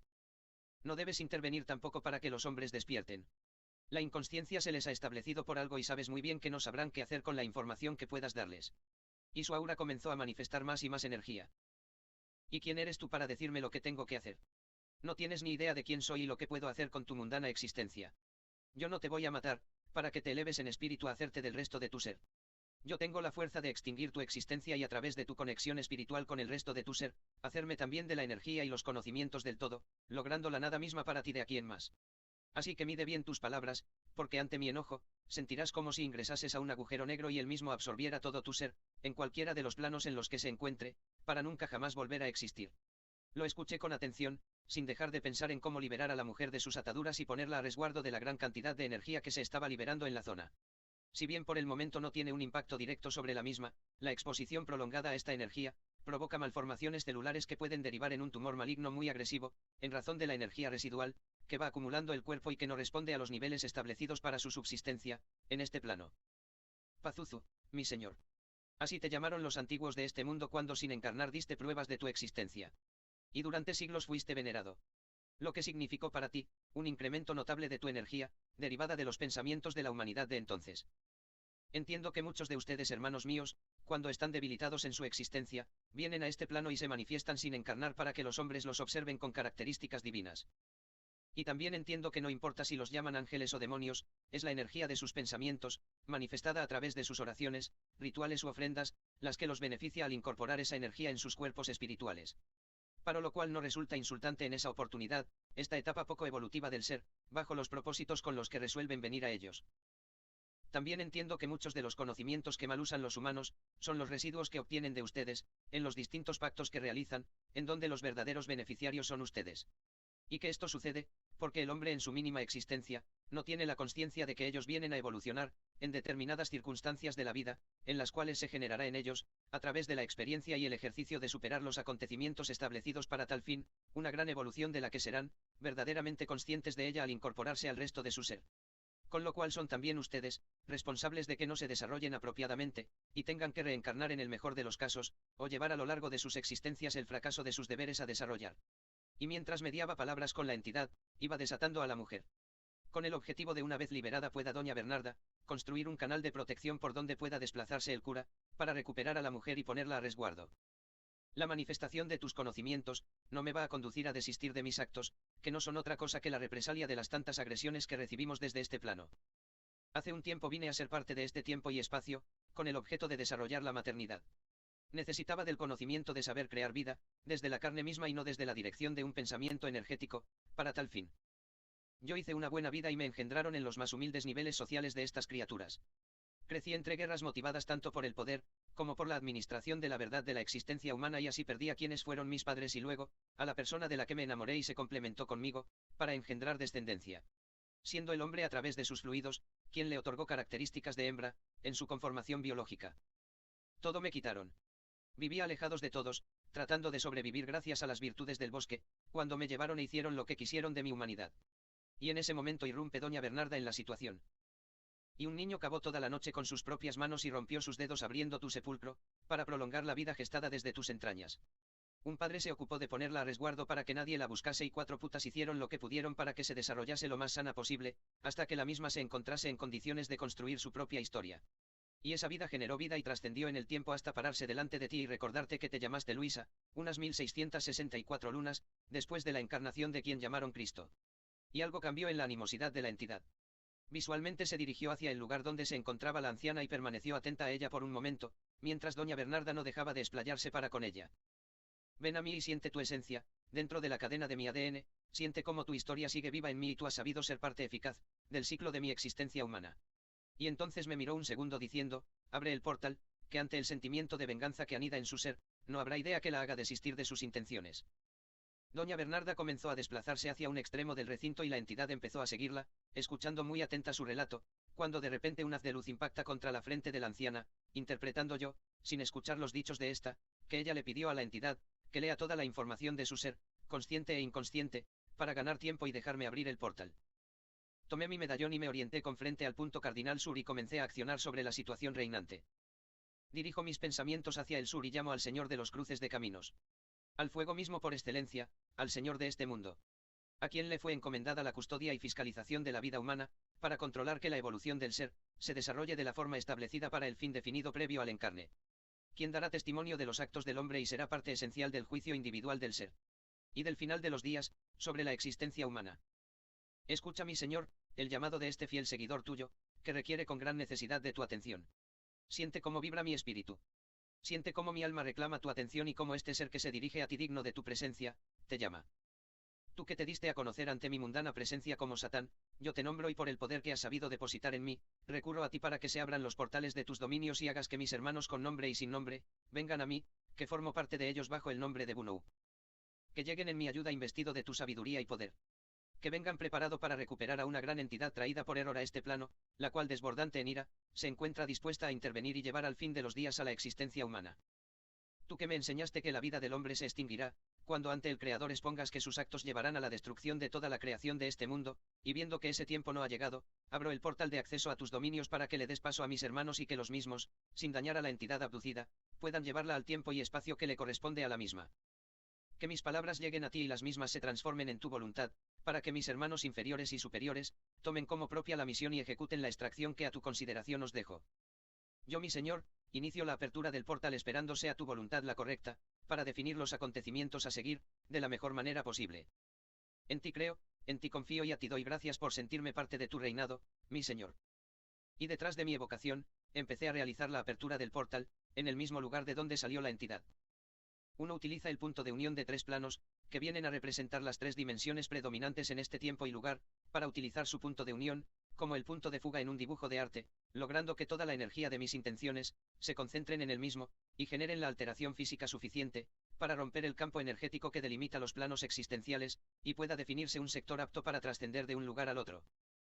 Un agujero negro comienza a agrandarse desde ese vértice angular y una espesa niebla ingresa al recinto, esparciéndose en el mismo, donde un montón de sombras comienzan a flotar y desplazarse en este, como cardumen de pirañas en plena depredación. Los mismos, como los dementores de la obra de Harry Potter, empiezan a rodear a la entidad y poco a poco van achicando su distancia a la misma. Posicionándose arriba, abajo y a los lados de esta. La entidad toma conciencia de lo que está sucediendo y se pone en alerta para resistir la agresión. En ese acto, doña Bernarda es despedida pegando contra una de las paredes de la gruta y cae. El cura trata de ayudarla a levantarse, pero ella le pide que vaya por la mujer. Corre el hombre hasta la fémina por detrás de mí y tomándola por debajo de los brazos, comienza a arrastrarla hacia el lugar en el cual estaban antes refugiados. Para cuando alcanza a la anciana, la misma ya se había incorporado y comienza a guiarlo para salir al exterior de la gruta, por la ruta que nos trajo a esta cámara cavernaria. Aquí las energías comienzan a intensificarse y si bien al rodearla mis hermanos a la entidad, actúan como un filtro de la inmensa irradiación que fluye de ella, esto no es suficiente ante la intensidad de la misma y mi cuerpo comienza a calentarse y a producirse quemaduras en la piel. De más está decir que todas las velas se han hecho agua y luego vapor, quedando solo los restos deshidratados constituidos tan solo como una mancha. La tarima se carbonizó y hasta las piedras empiezan a enrojecerse por la temperatura, como sucede ante la erupción de un volcán, donde llegan a fundirse con el calor. Mis hermanos van cerrando las distancias hasta que logran inmovilizar a la misma y comienzan a trasladarla para su ingreso al portal. Yo no puedo desatenderme del portal en razón de que, si el mismo se cierra por la falta de alimentación de mi energía, todos quedarían atrapados en este plano y mis hermanos, no van a poder retenerla por mucho tiempo, en razón del poder de la entidad contenida. Con un esfuerzo enorme ante el poderío de la entidad, todos cruzan el portal y me voy relajando para que el mismo comience a cerrarse. Dando gracias por la participación de la acción de mis hermanos que, lograron llevar a la entidad, sin generarle daño alguno. Y se me empieza a enredar el paisaje. Se me mueve el piso y no hago otra cosa que acostarme en este, para no caer. Cierro los ojos y voy tratando de recuperarme. Intento aquietar mi mente y bajar la adrenalina. Ese hormigueo que siento en todo el cuerpo me resulta muy incómodo. Es como si se hubiera dormido todo mi cuerpo y no puedo coordinar bien los movimientos, ni tener un correcto sentido del tacto. Un enorme dolor vuelvo a sentir en el pecho y ya no vuelvo a tener recuerdo alguno hasta que despierto otra vez en el hospital. Aparentemente el cura me trajo diciendo que había tenido un infarto estando en la iglesia, haciendo una vigilia religiosa. Si me conocieran, no se lo creería nadie. Pero debo reconocer que el hombre supo salvarme la vida. Tardé un par de días en recuperarme y pasé por la iglesia antes de partir para Buenos Aires. Al ingresar a la misma me dijeron que el padre estaba confesando, así que esperé mi turno y me metí en ese cajón de los lamentos, para poder llegar a él y no interrumpirlo de sus labores. Cuando me reconoció pegó un salto en el banquillo y me dijo, «Usted no creo que venga a confesarse». «No, padre. Vengo a darle las gracias por salvarme la vida». Y le resolví la duda de inmediato. «Vaya en paz, mi estimado, sabe usted que estamos a mano», contestó el hombre, pero antes de dejarme ir prosiguió. Me explicó la anciana que la joven tiene la capacidad de entrar a mi mente y hacerme tener sueños lúcidos, como si creara a través de mi misma imaginación, una visión de cómo quiere que yo la vea y no como luce en realidad. Me dijo que la chica se asustó cuando me vio seguirla a la cueva y que por eso obró, para que la viera transformarse en una loba antropomorfa. Para infundir terror en mí y que yo no le hiciera daño. Pero bueno, yo entendí otra cosa y tomé una muy mala decisión. Y me hizo un movimiento de hombros, como el que hacen los chicos cuando dicen, «Ya me la mandé de nuevo». Eso no se lo voy a discutir. Lo pudieron haber acusado de secuestro, privación ilegítima de la libertad y tortura. Y el hombre agachó la cabeza como estando muy dolido con el tema. Le ofrecí mis disculpas a la joven y me comprometí a conseguirle un hogar que pueda encargarse de ella. No sé si observó que tiene un problema de comunicación, en razón que después del accidente de sus padres, se crió sola y alejada de la comuna. Solo venía al cementerio, donde recordaba que habían enterrado a sus padres. Ella ya estuvo al resguardo de una familia cuando niña, pero por falta de adaptabilidad al lugar, cuando tuvo la oportunidad huyó. Y al empezar a sentir que se le iba quebrando la voz, lo interrumpí, para que pueda reconstituir su entereza. Espero, padre, que subsane su error. En mi creencia, no existe el perdón divino de los pecados, solo la valoración de la intención de accionar, por todos los medios posibles, para subsanar los daños causados a los terceros, en forma consciente o inconsciente. No espero otra cosa de usted, más que se encargue de la educación y el bienestar de esa mujer, en compensación del mal momento que le hizo pasar, por su ignorancia, a la misma. Así será.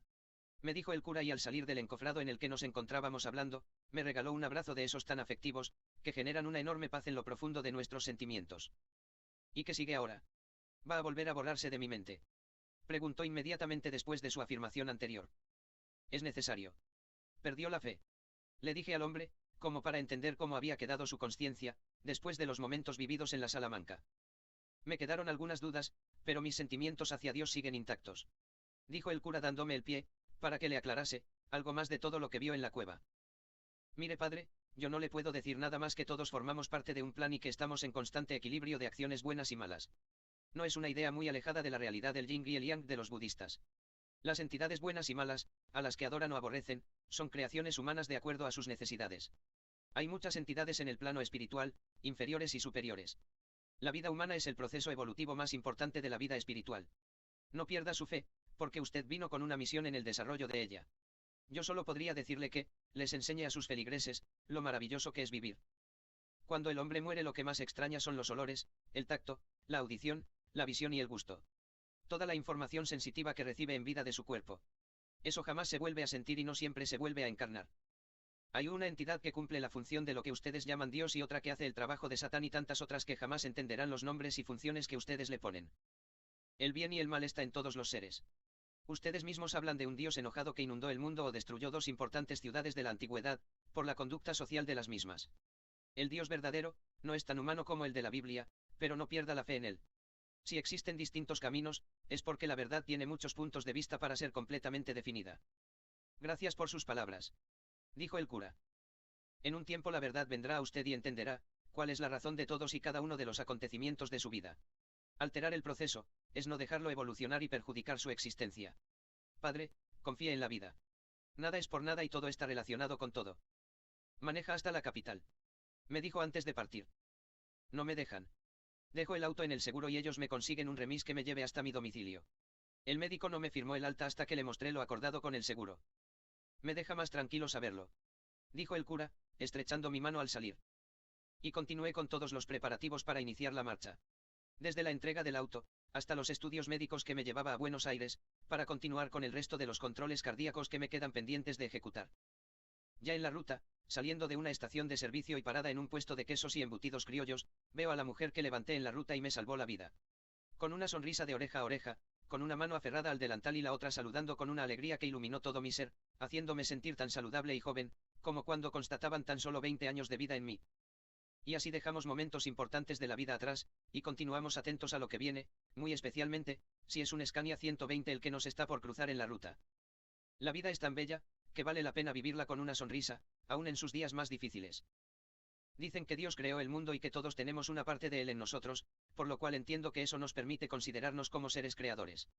Quizás no tendremos la capacidad de crear un mundo en 7 días, pero podemos crear las mejores emociones, para levantarnos y superar las adversidades, felices de lograr disfrutar, resolver o trascender las distintas situaciones de la vida, de la mejor manera posible y confiados de que nada nos detendrá, si aprendemos a encontrar una lección de vida, en cada circunstancia por las que hemos transitado.